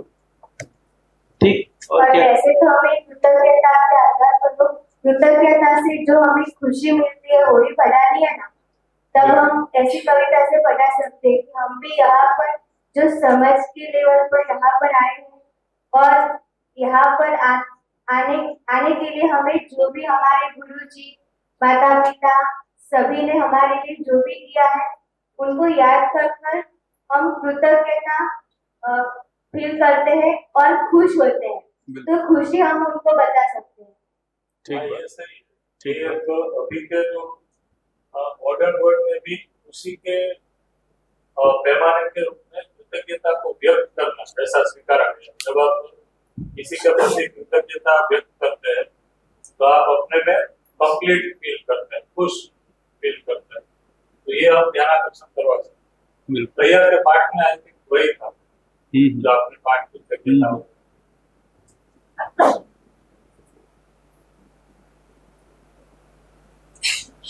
और दूसरा ये भी उसमें जोड़ सकते हैं कि जब हम किसी के प्रति कृतज्ञ होते हैं तो हम भी फिर आगे बढ़ते हैं। मतलब हमारे वो दर्शन में इस तरीके से आता है कि जब तक हम किसी से सहायता मिली अपनी जागृति के लिए वो देख नहीं पाते, तब तक हम जागृति के पथ में भी आगे नहीं बढ़ते।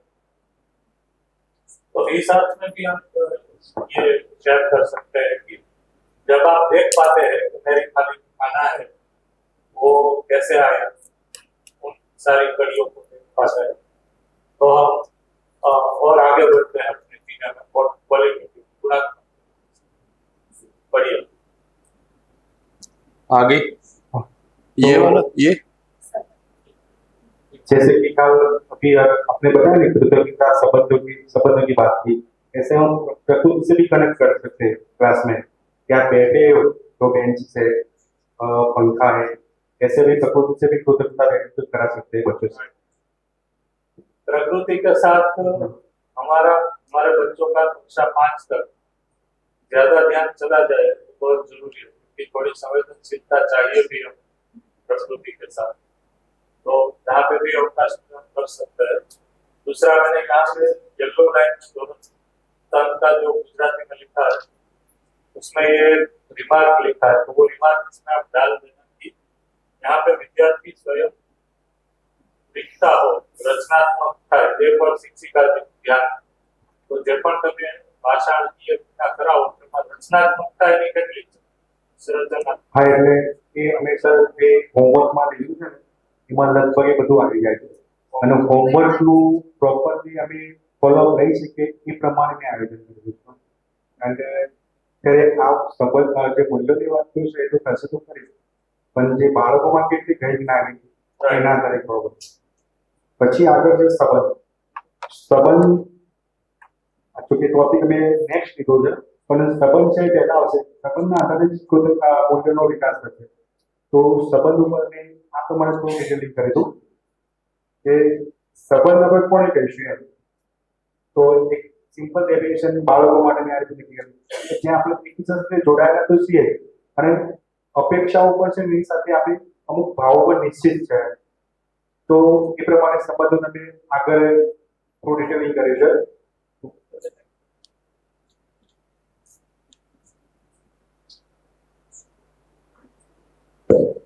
उसमें कर्तव्य और दायित्व का बोला था। तो पहले माता पिता का बोला, तो हम सुबह उठते हैं, माता पिता हमें जगाते हैं, हमारे लिए नाश्ता तैयार करते हैं, हमको नहलाते हैं और हमारा टिफिन पैक करके हमें पापा स्कूल तक पहुंचाते हैं। तो ये सब कुछ भावपूर्वक माता पिता हमारे लिए करते हैं, वो उनका दायित्व है, वो हमारे लिए करते हैं, खुशी खुशी करते हैं। तो हमारा भी कुछ कर्तव्य है, तो हम क्या कर सकते हैं? और हम बच्चे को पूछ भी सकते हैं कि आप क्या करते हो? माता पिता हमारे लिए सब करते हैं, तो आप बदले में क्या करते हो? ऐसा हम सब पूछ सकते हैं और ऐसे हम कर्तव्य और दायित्व को सिखा सकते हैं बच्चे को।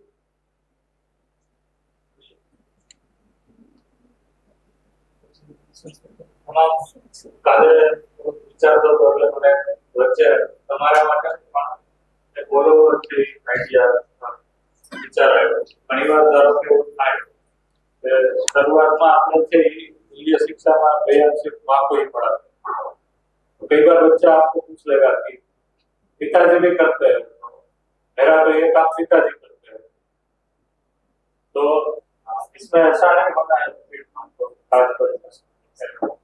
कि नहीं अभी हमें वहां ही पढ़ना है तो वहां ही करना चाहिए, ठीक है। तो प्रधान रूप में माता की ओर ध्यान है, लेकिन मतलब केंद्र में माता है, लेकिन पिता का भी हमें उल्लेख करना ही है।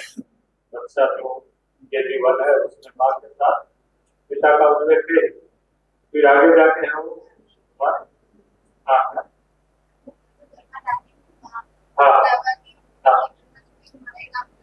हाँ पूछ ही सकता, तो एमा ना नहीं कह सकता ना आपने तो बात અત્યારે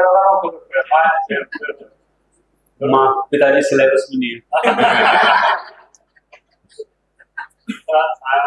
मैंने अचानक से गाना याद है द्वार के ऊपर कभी क्या बात कर रहे थे।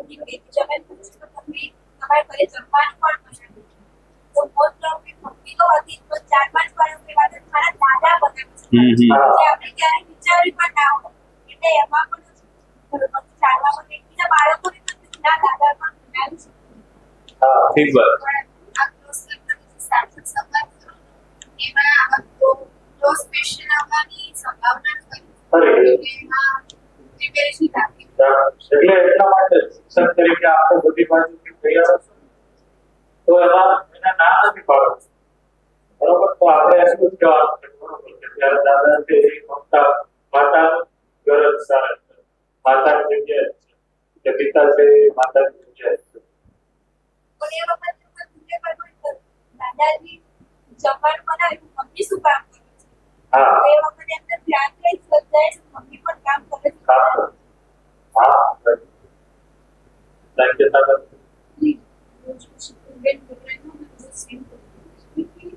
जैसे कि विशेषण कहीं पे भी जा रहा है वहां से उठ के जैसे पिता पे तो वो तो हम एक्नॉलेज करेंगे कि पिता भी कर ही सकते हैं लेकिन वो बच्चे का वापस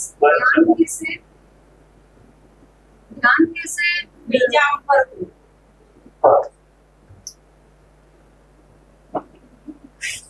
ध्यान कैसे वहाँ पे वापस लाया जाए जैसे कि एक बार ऐसी ही बात चल रही थी ममता के साथ जैसे सिटी में है तो बहुत बार बच्चा बोलता है कि ये सारा काम जो हमारे जो दीदी आते हैं वो करते हैं तो उस टाइम में उन्होंने ऐसा बोला कि हम ऐसे भी सम्मान कर सकते हैं कि भाई हाँ दीदी आपको आ रहे हैं लेकिन उनको क्या खाना बनाना है आपकी देखभाल कैसे रखनी है वो कौन बताता और जब ये मासी और हमें दीदी जो है आपके लिए काम करती है तो आपकी मम्मी क्या करती है जैसे कि अगर वो जॉब करने जा रही है या वो खेत में जा रही है तो वो क्यों जा रही है वो आपके लिए क्यों जरूरी है अभी उसका मतलब ये हुआ कि जो भी संवाद हो हमको वो वापस माँ का कंट्रीब्यूशन रहता ही है और जैसे ही पापा का कंट्रीब्यूशन रहता ही है बड़े जब हम माँ को बढ़ा सही कंटिन्यू चलिए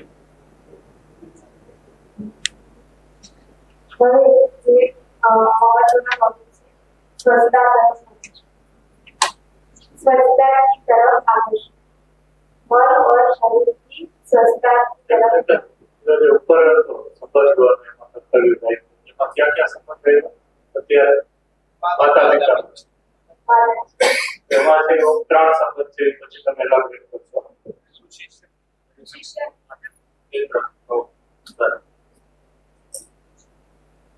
तो स्वच्छता की तरफ ध्यान आकर्षण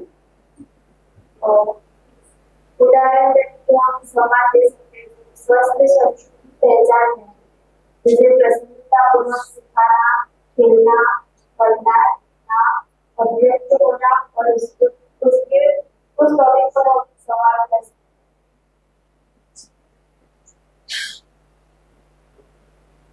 और जैसे शिक्षिका आपको क्या पसंद है स्वच्छता या अस्वच्छता तो विद्यार्थी कहता स्वच्छता तो शिक्षिका कहेगी क्यों स्वच्छ और स्वच्छता रहने को क्या होगा तो विद्यार्थी बोलेगी हम बीमार पड़ जाएंगे तो शिक्षिका बोलेगी तो हम अपनी स्वच्छता पे कौन कौन सी तरह से रख सकते हैं तो फिर आगे कैसे संवाद करेंगे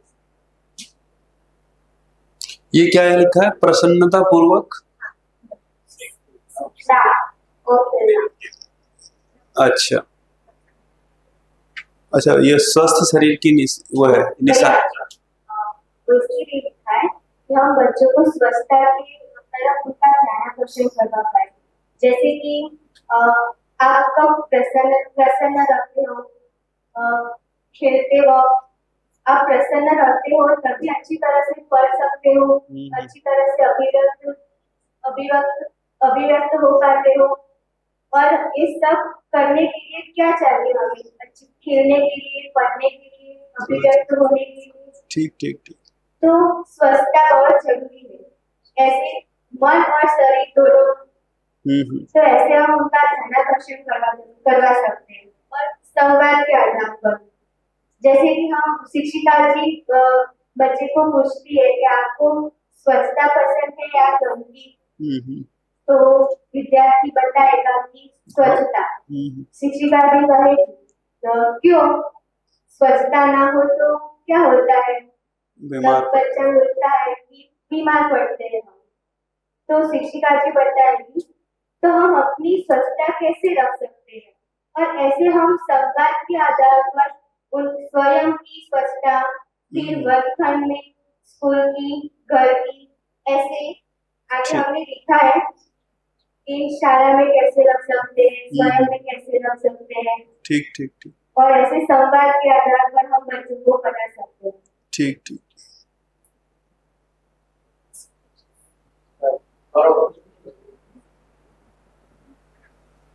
फिर हम उनको व्यवस्था भी सिखा सकते हैं हम्म कि व्यवस्था क्यों जरूरी है। जैसे कि स्टोरी भी आती है, हम्म स्टोरी नहीं बता रही हुआ, पर स्टोरी के आधार पर हम उनको व्यवस्था सिखा सकते हैं। कोई भी चीज जब हम व्यवस्था में रखते हैं तो हमें कोई मुसीबत नहीं होती है। जैसे कि हम बच्चे को बता देते हैं कि आप घर पे जाते हैं और अपना आई कार्ड रोज जहाँ पे रखते हो वहां पे नहीं रखते और दूसरी कोई जगह पे रख देते हो, तो आपको सुबह जब जल्दी होती है तब आपको क्या अड़चन आती है। तो ऐसे हम व्यवस्था सिखा सकते हैं कि व्यवस्था क्यों जरूरी है, और हम अस्त व्यस्त कर देते हैं और हमारी मम्मी भी परेशान होती है, और हम सुबह उठकर मम्मी पे भी चिल्लाते हैं कि मम्मी कहाँ रखा है आपने, मम्मी तो ठीक रखती है, लेकिन हमें खुद भी व्यवस्था सीखनी चाहिए। ऐसे क्लासरूम में ऐसे हम व्यवस्था हो तो स्वच्छता भी होती है, ठीक बात है ऐसे सीखना। ठीक ये क्या है? कक्षा में व्यवस्था, अच्छा ठीक एक्टिविटी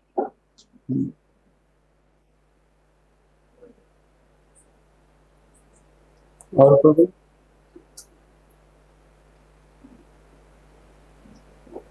ये तो वही है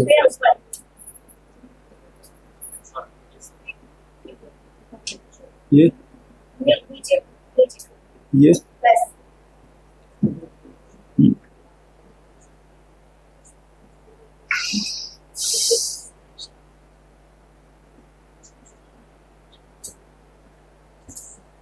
इसके आगे जो वस्तु की उपयोगिता और संरक्षण के बारे में था, तो हम बच्चों के साथ संवाद के आधार पर आप आपके रोजिंदा जीवन में आप कौन कौन सी चीजों का उपयोग करते हैं, ऐसे हम लिस्ट बनवा सकते हैं बच्चों के पास, और संवाद भी कर सकते हैं। जैसे कि निधि बहन ने सुबह किया था कि पेंसिल, कई बच्चों के पास पेंसिल होती है तो भी वो नई नई लाते रहते हैं, तो हम उनका ध्यानाकर्षण करवा सकते हैं कि बेटा जी आपके पास पेंसिल तो है, तो आप दूसरी पेंसिल क्यों लाए, वो भी लिखने के ही काम आती है। तो ऐसे हम संवाद कर सकते हैं। और जो संरक्षण, देखिए अपनी वस्तुओं को कैसे संभाल के रखना है उस पे संवाद कर सकते हैं।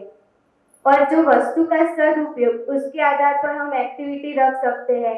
जैसे कि कोई बच्चों को घर पे कोई चीजों है जिनका वो उपयोग नहीं करते, तो हम कर सकते हैं कि आप सारी चीजें स्कूल में ला सकते हैं, और ऐसे हम आर्ट एंड क्राफ्ट में और जो चीज नहीं उपयोगी है उसकी कोई उपयोगी चीज बना सकते हैं। अथवा तो वो चीज कोई बच्चों को जरूर है तो हम उसे देखकर जो खुशी फील होती है वो बच्चे को सिखा सकते हैं। માંગી બેન તમે જે સંવાદમાં वो बोला ना आपने कि आप दूसरी पेंसिल क्यों लाए, तो बच्चों को बोलने देना है कि पेंसिल का क्या उपयोग, हमें कंक्लूड नहीं करना है कि पेंसिल तो लिखने के ही काम आती है। वो बोलेगा ही तो सही बोलने के लिए उसके ऊपर दबाव जनरेट होगा, वो खुद ही ध्यान, हाँ वो बोले वो बहुत जरूरी है, बाकी सही बढ़िया। इसमें से वो थोड़ा कृतज्ञता में आया था ना, मतलब वस्तु को जब देख रहे हैं कि मतलब कि बच्चा पेंसिल लाया नहीं है तो दूसरा उसकी हेल्प कर ले, तो ये इसमें हम वो सदुपयोग वाला जब लेते हैं कि एक ही पेंसिल लेके आना है तो हेल्प कैसे नहीं होगी। हाँ इसलिए एक भी नहीं लेके आना, सही है ध्यान आकर्षण, मतलब वही क्रॉस हो रहा है। नहीं, एक ही नहीं लेके आया,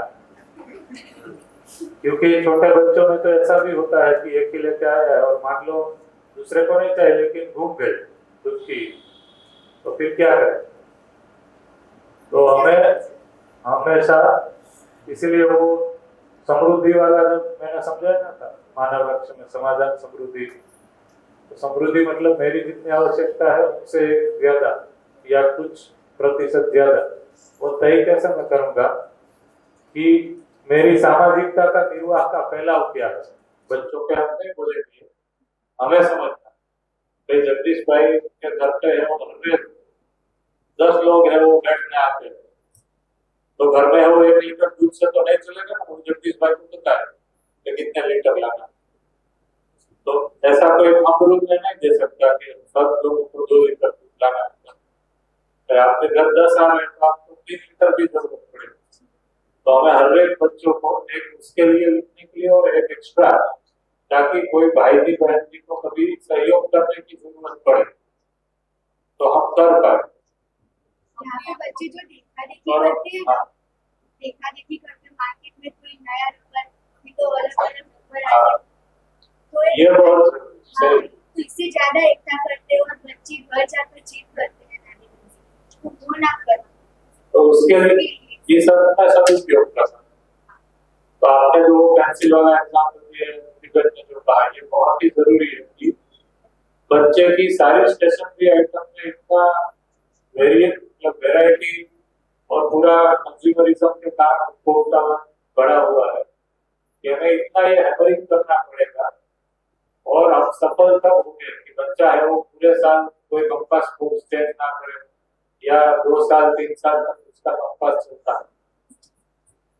ठीक है, उतना सदुपयोग और रख रखाव सुरक्षा मतलब ध्यान से रखना ताकि वो चीजें कंटिन्यू उपयोग में आ सके।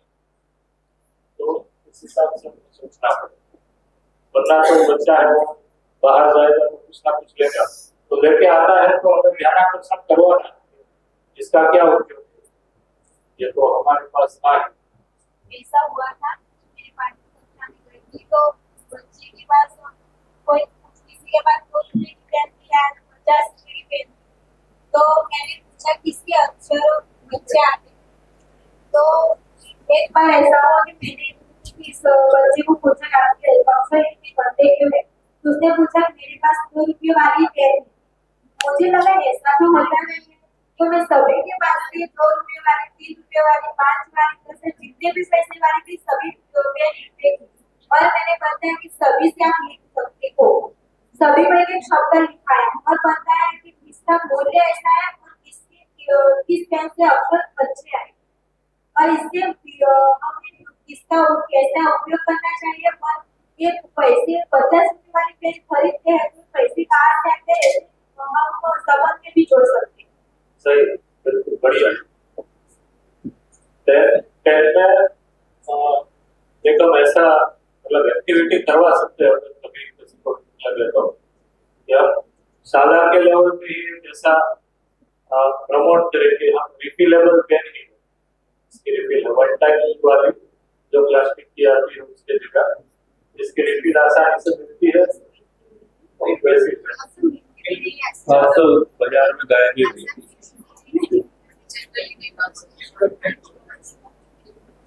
10 रुपए वाली या सिल्वर पेपर ऐसी पेन है इसकी सबकी लिमिट तो मिलती है, जैसे मतलब 10 रुपए की रेंज से शुरू होगी 2-3 रुपए वाली।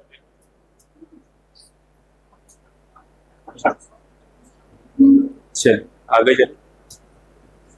तो क्लासरूम की बात हुई तो पेंसिल तो आपको क्लियर हो गया जी आपने तार्किक रूप से, और ये सबके लिए भी उपयोगी है। जब आप चीजों को मतलब पेंसिल तो एक ही मेरे लिए पेंसिल, एक ही मेरे लिए रबर, इसकी बजाय हम सहयोग कर सके उस मेरे लिए ज्यादा नहीं, पर अब क्लासरूम में मान लो किसी बच्चे को चाहिए तो मेरे पास होनी चाहिए।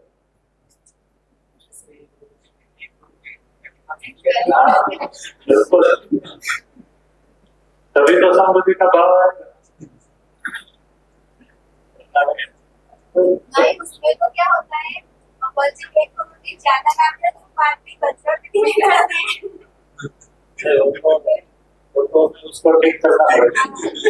ऐसा हुआ था, बच्चे ज्यादा लाते थे जब ऐसा तो अच्छा नहीं लगता था खाना, तो वो बच्चा भी नहीं सकते कि वो घर के खाली डब्बा में बनाना। पता नहीं, तो ऐसी चीजों को देखा, मतलब ऐसे पूरा अभी हम बैठ के सब कुछ चीजें हैं वो ब्लैक एंड व्हाइट में करते हैं, लेकिन ऐसा नहीं। कुछ चीजों को ऐसे टीचर हमें डेटा पॉइंट, मतलब हमारे क्लासरूम में कोई एक बच्चे की क्या मानसिकता है वो देख के फिर वहां पे +1 करना ये सब जरूरी नहीं है, वहां पे जितना चाहिए इतना है। तो वो हमें कुछ चीजें तो हमें विवेक से भी सही कर। तो तीसरी क्लास में बच्चे पेंसिल जब भी पढ़ाने जाते हैं तो पेंसिल बार बार कचरा डस्टबिन डालने आ जाते हैं, तब पढ़ाते समय भी ठीक है, तो इसको डिस्टर्बेंस होता है। तो मैंने उनको बोला था कि ऐसा करिए, आप वो एक डब्बा रखिए या फिर आपको शार्पनर वो पेटी वाला शार्पनर बॉक्स वाला आता है, उन सबको बोला था कि ऐसा शार्पनर लेके आइए 5 रुपए का ही आता है। तो उससे उसका पहला तो ब्रिटिश में ध्यान आकर्षण करवाना चाहिए सबको मिलजुल कर कि हम शार्पनर तभी करें जब उसकी जरूरत, और वरना है पेंसिल का दुरुपयोग होता है। और थोड़ा उसके इसके ऊपर सेपरेटली सवाल किया जाए, ये समस्या मैंने भी देखी है, बच्चों के साथ होता ही है, मेरे घर में भी ये है। हाँ, तो जल्दी बहुत मन करता है वो शार्प करने के, एक्चुअली जो वो शार्पन करते हैं वो क्रिया में उसको, हाँ वो एक उत्तेजक क्रिया तो इसलिए वो ध्यान आकर्षण करवाना पड़ेगा। ये आप करते हैं तो ये दुरुपयोग है। अच्छा, आप दुरुपयोग करेंगे तो आपको चिंता होगा, दुरुपयोग को दूर कर, तो हम कैसे भी मतलब उसका ध्यान आकर्षण करवा पाएंगे, हम चीजों का सदुपयोग करें। और उसके बाद में दूसरा स्टेप ये है कि मान लो फिर भी क्लासरूम में है वो खड़े हो गए ज्यादा बच्चे, तो वो जो भी व्यवस्था है वो कर सकते। जैसे छोटी कक्षा में तो बेटा अपने बाहर गया था तो डस्टबिन में खड़े होकर जाते हो कई क्लास में ऐसा किया है कि हम कोई भी को बढ़ाना शौक करे, उसके पहले हम उसको कह देते हैं कि आपको जो भी निकालने के जो भी करना है तो भी कर देते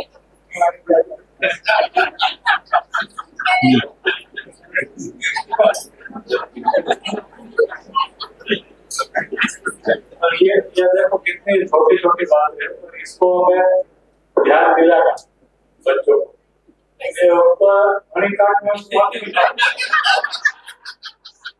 हम बड़ों को भी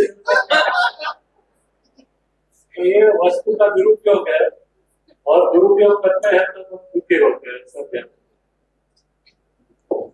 वो धीरे धीरे एक साल हम ध्यान आकर्षण करवाएंगे तब पूरा ये तो सब सदुपयोग जहाँ से आ रहा है वहां से चीजों को बढ़िया आगे। और आगे वो कि रोजमर्रा की जिंदगी में बच्चे के साथ जो भी चीजें आती है व्यवहार एक वस्तु के, तो उसकी लिस्टिंग करें और उसको किस तरीके से इस्तेमाल कर रहे हैं। जैसे कि हम पेंसिल की बात कर रहे हैं, शार्पनर की बात कर रहे हैं, वैसे बहुत घर से लेकर स्कूल तक सारी चीजों का जैसे लिस्टिंग कर रहे हैं ये करना। उसमें वो व्यवहार पाठ था, आपने सीखा था तो व्यवहार किसका व्यवहार, तो यहाँ पे व्यवहार वस्तु आपने का व्यवहार, तो कैसे किया जाए उसमें क्वेश्चन बाकी अगर कोई गलत है, मगर ऐसे क्वेश्चन पूछ करके हम बच्चों से जान सकते हैं कि उससे क्या होगा। तो ये बात बढ़िया। और लास्ट में ये सब तीसरी कक्षा में किया तो उसका मूल्यांकन किस तरह से करेंगे हम, वो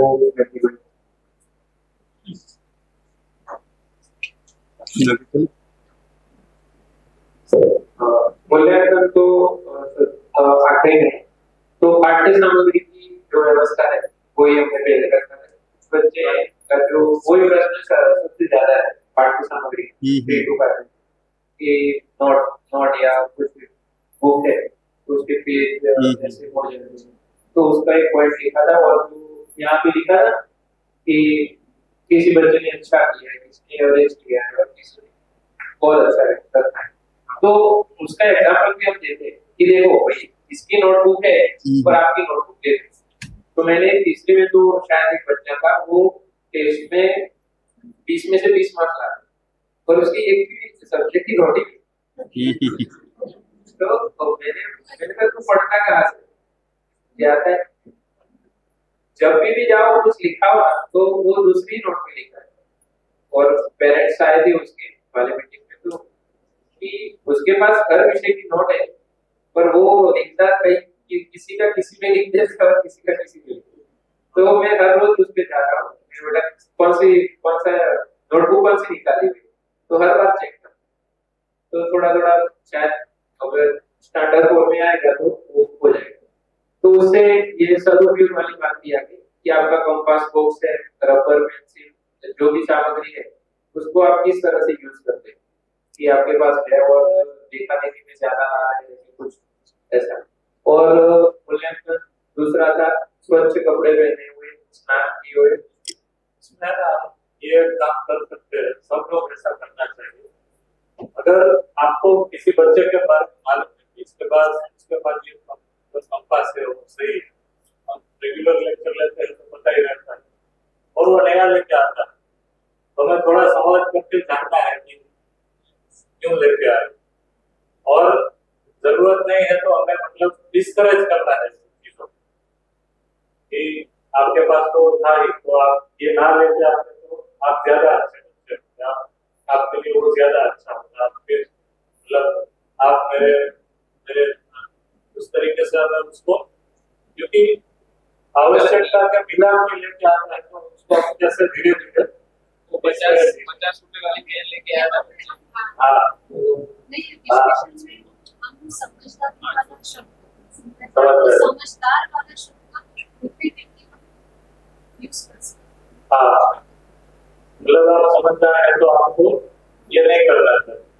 उसमें क्या है कि कई बार पेरेंट्स ऐसा होता है कि मेरे बच्चों में ये चीजें लाके वो भी एक बात रहता है parents का। इसलिए हम जब ये कक्षा 3 तक के पेरेंट्स को मिला है, उसमें हमें ये स्पष्ट कर देना है कि हम ये मूल्यांकन कर रहे हैं, अनावश्यक चीजें ना। 3 से 5 में हमारे में ये हो नहीं रहा है। तो पेरेंट्स से काफी बात करते हैं, और मान लो फिर भी हो रहा है तो एज ए टीचर तो हम अपना है काम करते हैं कि आपका वो काफी सारा मानता है।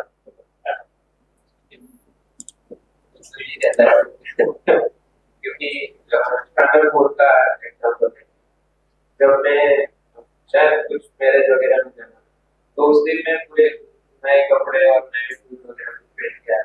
तो उस दिन बच्चे को देख, वो आज तो आप क्या नाम है, पर मैंने कहा ये देखो बेटा, मुझे आज मैरिज में जाना है, या मैरिज में सीधा ही आया तो इसलिए। और दूसरे दिन फिर से मैं पूरा है फिर से पहन के गया, क्या सर टीचर हम क्या ही बनना। बाद में वो यहाँ से अब पढ़ गया, दोबारा नया ले लो। मैंने कहा बेटा आप चल रहा है तो नए साल नहीं लेंगे पूरा। तो वो जो एक छोटी बच्ची है उसने बोला कि देखो सर, मेरे पास तो एक फ्रेंड था, मैं दूसरा भी देख लिया। मैंने कहा ये तो गलत किया ना। तो सभी बच्चों ने किया, पर मेरे पापा ने मेरी माँ का दिला दिया, और आपको जरूरत ही नहीं थी तो फिर भी क्यों लाए आप। तो उस पर चर्चा हुई, पर बच्चे ने कहा कि मुझे चाहिए था, दूसरा आ गया। जैसे ऐसी चीजों को हम विद्यार्थी वर्ष में नोट अपने पास रखते हैं, जैसे क्लास टीचर को, और आपने जो कहा वो सही है। और मुझे लगता है कि ऐसे जब मौके मिलते हैं तो इसको हम अवसर के रूप में ही लें, और हमारा जो भी मुद्दा हमें कन्वे करने हैं तभी हम करें। मतलब हमने सिंपल कोई कपड़े पहने हैं तो क्यों पहने हैं, तो हम तभी बात कर सकते हैं कि वस्त्र का एक्चुअली रोल क्या है, उपयोगिता क्या है, तो उसके ऊपर एक लंबी बातचीत हो सकती है। उसमें मैंने अपने ही खुद के एग्जाम्पल दिए थे, क्योंकि मेरा पास जो बैग था शायद 6-7 साल पुराना, मेरे पास नया भी है, पर मैं कभी का बात जाता हूँ तो वो लेके आता हूँ। बच्चों को बोला कि मेरे पास ये बैग है, मैं कॉलेज से यही इस्तेमाल कर रहा हूँ। और आप तो हर साल नए ला रहे हो। हाँ, मतलब बैग इतना तो फट नहीं जाता है ना। हाँ, आप इसका यूज कर सकते हो। तो ऐसे काफी बात हुई बच्चों के बाद, शूज वगैरह, पैंट शर्ट आप ऐसे ही पहनोगे जिसमें आप कंफर्ट हो। ऐसे मत लाया करो कि जैसे आपको दोबारा नया ही लाना पड़े। ये पाठ्य सामग्री और कुछ हमने रोजिंदी की जितनी भी चीजें हैं तो इस सब पर बात की थी। और जेएमएस में मैंने कहा जेएमएस में तो आप अच्छा सीख रहे हो, तो फिर ये कैसा काम कर रहे हो और अच्छा बोल भी रहे हो। हाँ, तो काफी थोड़ा कनेक्ट किया था। सही है। नहीं, हमें एज ए टीचर है तो हमारी बात पे ठीक है रहता है, अगर हम टीचर तो ठीक है। मान लो चौथी का बच्चा है, वो नहीं समझ रहा है, लेकिन आप अपनी बात पे टिके हुए हैं और आपके लाइफस्टाइल में वो दिख रहा है करके, वो बच्चा है वो कभी ना कभी तो वो यार उसके चरित्र चित्रण में तो वो चला ही गया, वो याद रखेगा कि हमारे को ये सब थे, वो चीजों को सदुपयोग करते हैं कि ऐसा नहीं था कि उनकी हैसियत नहीं थी, पर फिर भी वो चीजों का सदुपयोग किया करते हैं। और मान लो कभी आगे जाके वो ऐसे बच्चे मतलब बड़े हो गए हो, कहीं ऐसी जीवन विद्यार्थी वर्कशॉप में गए हो, उसे सेम चीजें तब वो आपको याद करेंगे कि नहीं हमें स्कूल में ये सिखाते थे, ऐसे शिक्षक थे और अप्रिशिएट करते हैं। हमें उनके मूल्यांकन से है वो तो हम नहीं हो रहे, लेकिन हमें अपनी बात पे टिके रहना है। और जब जब भी हमें मौका मिले अलग अलग तरीके से करके चीजों को दिखा के, ऐसे वीडियो दिखा के, ऐसे करके वो करके अपना ध्यान आकर्षण करवाना है कि हम चीजों का सदुपयोग करें। और जब हम पेरेंट्स से बात करें तो ऐसा हमें अगर कोई मिला है तो पेरेंट्स को भी बताना है ये चीज आपके घर पे थी और आपने दिलाई, ऐसा बच्चा बोल रहा है। तो ये तो वस्तु का दुरुपयोग है, तो अभी इस तरीके से यहाँ पे समझ रहे हैं। आपको क्या लगता है कि आज तो आपका बच्चा है, आपके पास से बैग मांग रहा है, वो शूज मांग रहा है, कल मान लो आईफोन के लिए डिमांड करेंगे तो आप क्या कर पाएंगे? कल मान लो आईफोन आपने दे दिया, वो कल जाकर मर्सिडीज। मुझे लगता है कि ये सीखने का सही तरीका नहीं है, ऐसा प्रस्ताव हो सकता है। इसमें क्या होता है कि जैसे कोई ऐसी घटना घटती है, कई बार ये है कि जैसे बच्चा तो बोल रहा है कि हाँ मेरे को तो चाहिए था, मैं तो ले आया। तो कई बार क्या है कि अभी अपने को दिख रहा है कि अब बात करने की स्थिति नहीं है, तो उसको उधर ही छोड़ा जा सकता है। लेकिन उससे रिलेटेड कोई हम दीवार पे पोस्टर टांग दें, जरूरी नहीं कि हमको हर चीज बता के बोल के सिखानी, उससे जुड़ी हुई कोई कहानी दीवार पे टांग दें, है ना, या ऐसी कोई घटना जिससे उसका ध्यान चला जाए, है ना। तो ये भी हमको मतलब वहीं पर नहीं छोड़ना है चीजों को। और जो हम इतनी देर से सोच रहे हैं ना कि फाइनली जो संवाद करने का जो तरीका है, ठीक है, उसमें हमको किसी कंक्लूजन पे हमको नहीं पहुंचना है। मतलब संवाद का तरीका ये है कि सामने वाला उस कंक्लूजन तक पहुंच जाए। संवाद का मतलब होता है ध्यान दिलाना, है ना। तो मैं जस्ट एक चीज शेयर करना चाह रहा हूँ आपसे, बहुत दिनों से मेरे को ये बहुत पसंद है। तो मैं, आपने सुकरात का नाम तो सुना ही होगा, हम उसके 3-4 पेज को, सुकरात का नाम सुना है? सुकरात का नाम सुना है सबने? सुकरात यूनान में 2-3 हजार साल पहले दार्शनिक हुआ है यूनान का। यूनान में एक आदमी हुआ, जब यूनान में सब देवी देवता और तमाम प्रकार के अंधविश्वास थे, तो सुकरात ये बोलता था कि ऐसी किसी की बात को मत मानो। वो सवाल पूछता था लोगों से। यूनान इटली के आसपास आएगा, ग्रीस जिसको बोलते हैं। आपके साथ ये बात की थी? पहले भी की थी ना। तो फाइनली कुछ लोग उससे सहमत हुए, खासतौर पर यंग लोग उससे बहुत जुड़े। तो जो शासक लोग थे उनको ऐसे लोगों से हमेशा ही डर लगता है, तो फाइनली इसको जहर देके मार दिया गया था कि ये युवाओं को बहका रहा है। तो उसने जब उस पर मुकदमा चलता है, तो उसी का शिष्य था प्लेटो और अरस्तु, बहुत फेमस नाम है यूनान के। तो वो मुकदमे में वो कैसे अपने आप बात कर रहा है, वो मतलब वो किताब है। तो मैं 2-4 चीजें आप देख सकते हैं इसमें।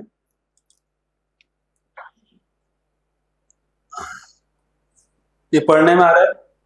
तो ये कोई मतलब ये वो व्यक्ति है जिसने उस पर मुकदमा चलाया था, ठीक है।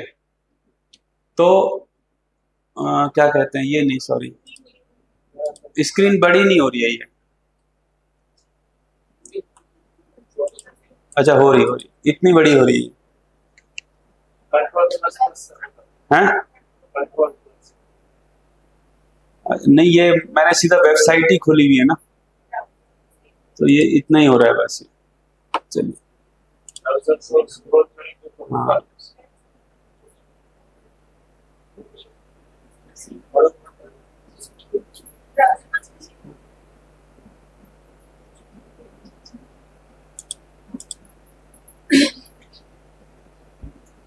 प्लस कंट्रोल और प्लस नहीं चल लिखता है रहा है। ये वाला टू अच्छा, बस होता है ये वाला प्लस प्लस साइन एटली था कहाँ गया?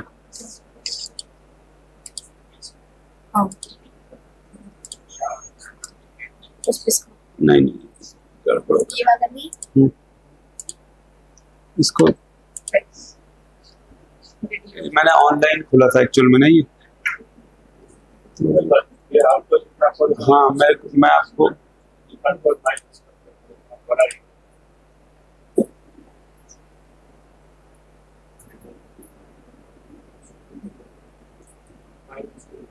ये वाला कौन है ना स्क्रीन को बड़ा छोटा यहाँ पे है, कभी अच्छा भी करना हो। अच्छा, ठीक।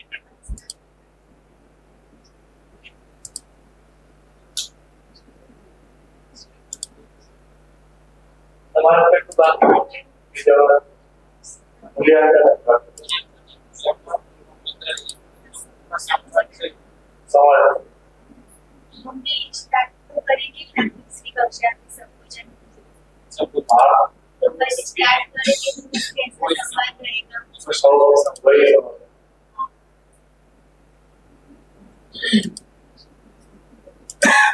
अच्छा, मेरा मन आप सबको देख के ये भी एक प्रश्न पूछने का हो रहा था भैया कि भाषा के शिक्षक तो ये किस तरीके से इंटीग्रेट करके थोड़ा सामने आता है। आप लोगों ने क्या रचना किया?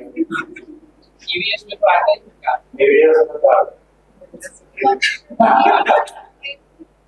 ये भी कर सकते हैं कि समझाया उसकी लिखा भी कॉम्प्यूटर पे टाइपिंग में कंटेंट वही रहेगा। हाँ, कंटेंट ये मैंने एक्चुअली कॉलेज में भी किया जब हम एचटीएम और पीएचपी में पेज डेवलप करवा रहे थे, तो उसमें कोई भी कंटेंट हमें डालना उससे अच्छा है कि कुछ वैल्यू रिलेटेड कंटेंट ये करवा सकते हैं। मैं इसमें क्या सकता हूँ पहले से पढ़ना क्लास में जैसे क्लास में जाते हैं तो कुछ न कुछ तो बच्चे कंपेयर कर ही देते हैं।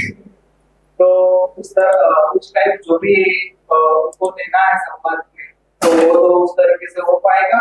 और सब्जेक्ट मैटर लाना है तो जैसे कि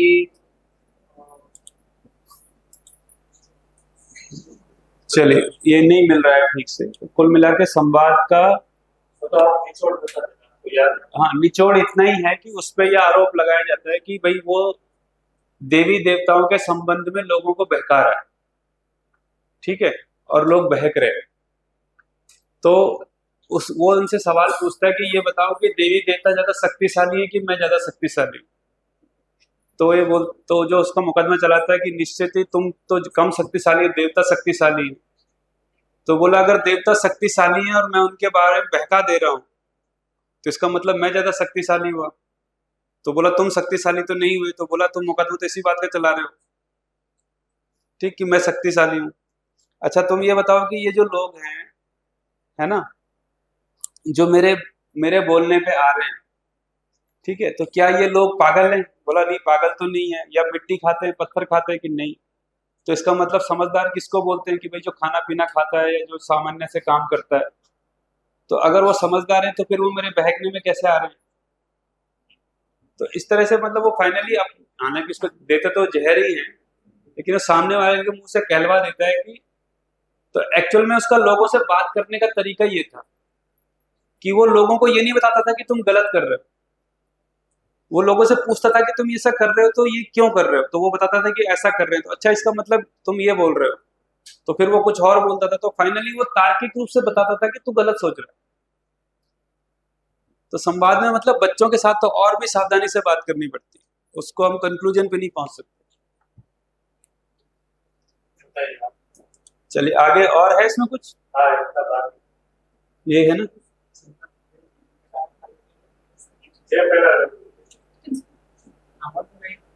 ये हो। अच्छा, ये लिखा नहीं है ना आपने, हो गया क्या? नहीं नहीं, ये तो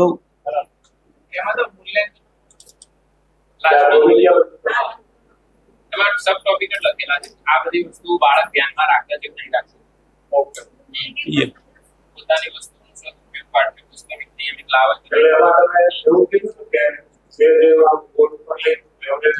હા અને એના સબ ટોપિક પછી એમાં મૂલ્ય પણ કરે હા તે માઇન્ડ પણ કોઈ બી ઘટના અનુસાર આપણે એકબીજા મદદ કરે और क्या बात हो गया, ये तो पूरा हो गया इनका। तो मैथ्स में कैसे ले सकते हैं कि कुछ चैप्टर भी ऐसे आते हैं जिसमें व्यवहार करते हैं, तो ज्यादा जो ध्यान है उस पर ही रहता है, उससे उसकी बच्चे की कल्पनाशीलता तो बढ़ेगी, कुछ चित्र वगैरह है तो ये है। और कुछ ग्रुप में पैसे वाला भी पार्ट आता है, तो उससे बच्चा जो गणतरी है वो सीखेगा। तो घर पे कितनी आवश्यकता है और मैं कितने के कपड़े लाया, तो इससे भी उसका सदुपयोग होगा। मैं पाठ्य सामग्री लाया तो इतनी की आई, मेरे पिताजी महीने का इतने का दूध भरवाते तो उससे ज्यादा खर्चा तो मेरा ही हो जाता है। तो ये भी शायद ध्यान करवा सकते हैं बच्चों। खुद का काम तो खुद के खर्चे कितने हुए और फैमिली में कितना सहयोग हो रहा है बढ़िया, ये करना है। गणित में जो व्यवहारिक दाखले आते हैं वहीं पर ही इसका स्थान है कि हम भाषा को यही रखते हैं। और आप जब ऑफिस स्टेज जाइए तब ये बुकलेट में आप देख पाएंगे व्यवहारिक गणित कक्षा 3 के कुछ दाखिले दिए हुए हैं। जैसे मैं पढ़ रहा हूँ कि 24 भाई जी व 23 बहन जी तथा 11 अध्यापिका जी मिलकर कुल कितने सदस्य हुए। बस्तों में ये भाषा चेंज करके, और ऐसा अगर एक पूरा वर्कशीट आपका जो भी पाठ्यक्रम है उसका अल्टरनेट बना कर सकते हैं, तो ये भैया साथ में जो मटेरियल डेवलपमेंट का काम है विद्यार्थी वर्षनी में सब्जेक्ट्स गणित को देखना वो शुरू हो जाएगा कक्षा 3 से। और गणित में आप लोग एक काम पे ध्यान दिला सकते हो बच्चों को, जैसे जब हम लाभ हानि के सवाल करवाते हैं ना, ठीक हो गया, तो ये चर्चा करना बच्चों से कि लाभ किसको बोल रहे हैं। 5 में तो आ ही जाता है, 5 में नहीं आता, 6 में आता है। तो भी मान लीजिए लाभ पे अगर आता भी है तो ठीक है, लाभ हानि तो वो करेंगे ही कैलकुलेशन, पर एक बार हम उनके साथ चर्चा तो कर सकते हैं कि लाभ किसको बोल रहे हैं। भाई 100 रुपए की चीज 20 रुपए में 120 रुपए में बेचने से 20 रुपए का लाभ हुआ, पर फाइनली वो 20 रुपए का करेगा क्या। अभी हम लाभ को रुपयों में देखते हैं ना, मतलब सामान्यतः जैसे रुपया लाभ है या रुपये से मिलने वाली सुविधा लाभ है। अगर लाभ को देखेंगे भाई एक आदमी ने 100 रुपए का चीज 150 रुपए में बेचा और 30 रुपए की शराब पी लिया, तो वो लाभ में रहा कि हानि में रहा। सिंपल सी बात है। ऐसे बहुत सारे अपन चर्चा कर सकते हैं। 7वीं के बच्चे तो पकड़ ही पाएंगे। या आप बाजार गए और आपको मान ले जाए जूते नहीं खरीदने थे, आपके पास जूते थे, ठीक है, और आप बाजार गए एक दिन और फिर भी आपको कोई जूता पसंद आ गया और उसमें देखा आपने 1000 रुपए, आपको लगा नहीं नहीं यार ये खरीदना ठीक नहीं, ठीक है। अगले दिन फिर गए आप बाजार और आपने देखा उसी जूते पे 50% का डिस्काउंट है, अब वो 500 रुपए में आप ले आए, तो आपको लगेगा कि ये 500 रुपए आपने बचा लिए, पर आप तो खरीदने ही वाले नहीं थे ना, मतलब आपको तो जरूरत नहीं थी, तो आपके तो एक्चुअली 500 रुपए गए, नुकसान हो गया। तो गणित में ये चर्चा हो सकती है। तो मेरा बहुत दिनों से ध्यान जा रहा था और मैं ऐसी चर्चा कर रहा था कि अगर प्रिय हित लाभ वहां प्राकृतिक रूप से दृष्टि है तो वो नेगेटिव तो नहीं होगी, उसका कोई सदुपयोग होगा, है ना। तो लाभ दृष्टि का मतलब ये कि मुझको पैंट चाहिए थी, मैंने कुछ काम उत्पादन किया, चाहे पैसे, अभी आजकल के जमाने में पैसा ही हो रहा है, मैंने कोई काम किया और उस काम के बदले मुझे पैसा मिला और पैसे से मेरे को चाहिए क्या था, कपड़ा चाहिए था, वो कपड़ा मुझे मिल गया, ये लाभ हो गया। सुविधा चाहिए कि मैंने उसे बैंक में जमा कर दिया,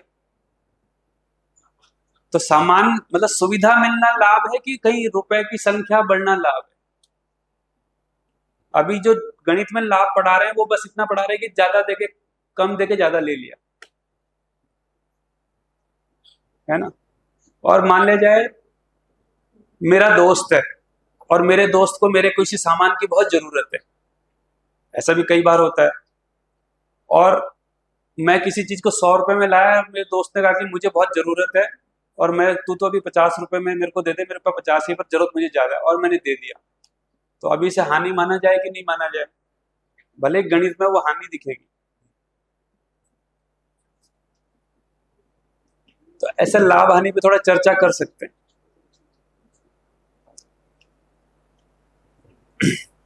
हेलो,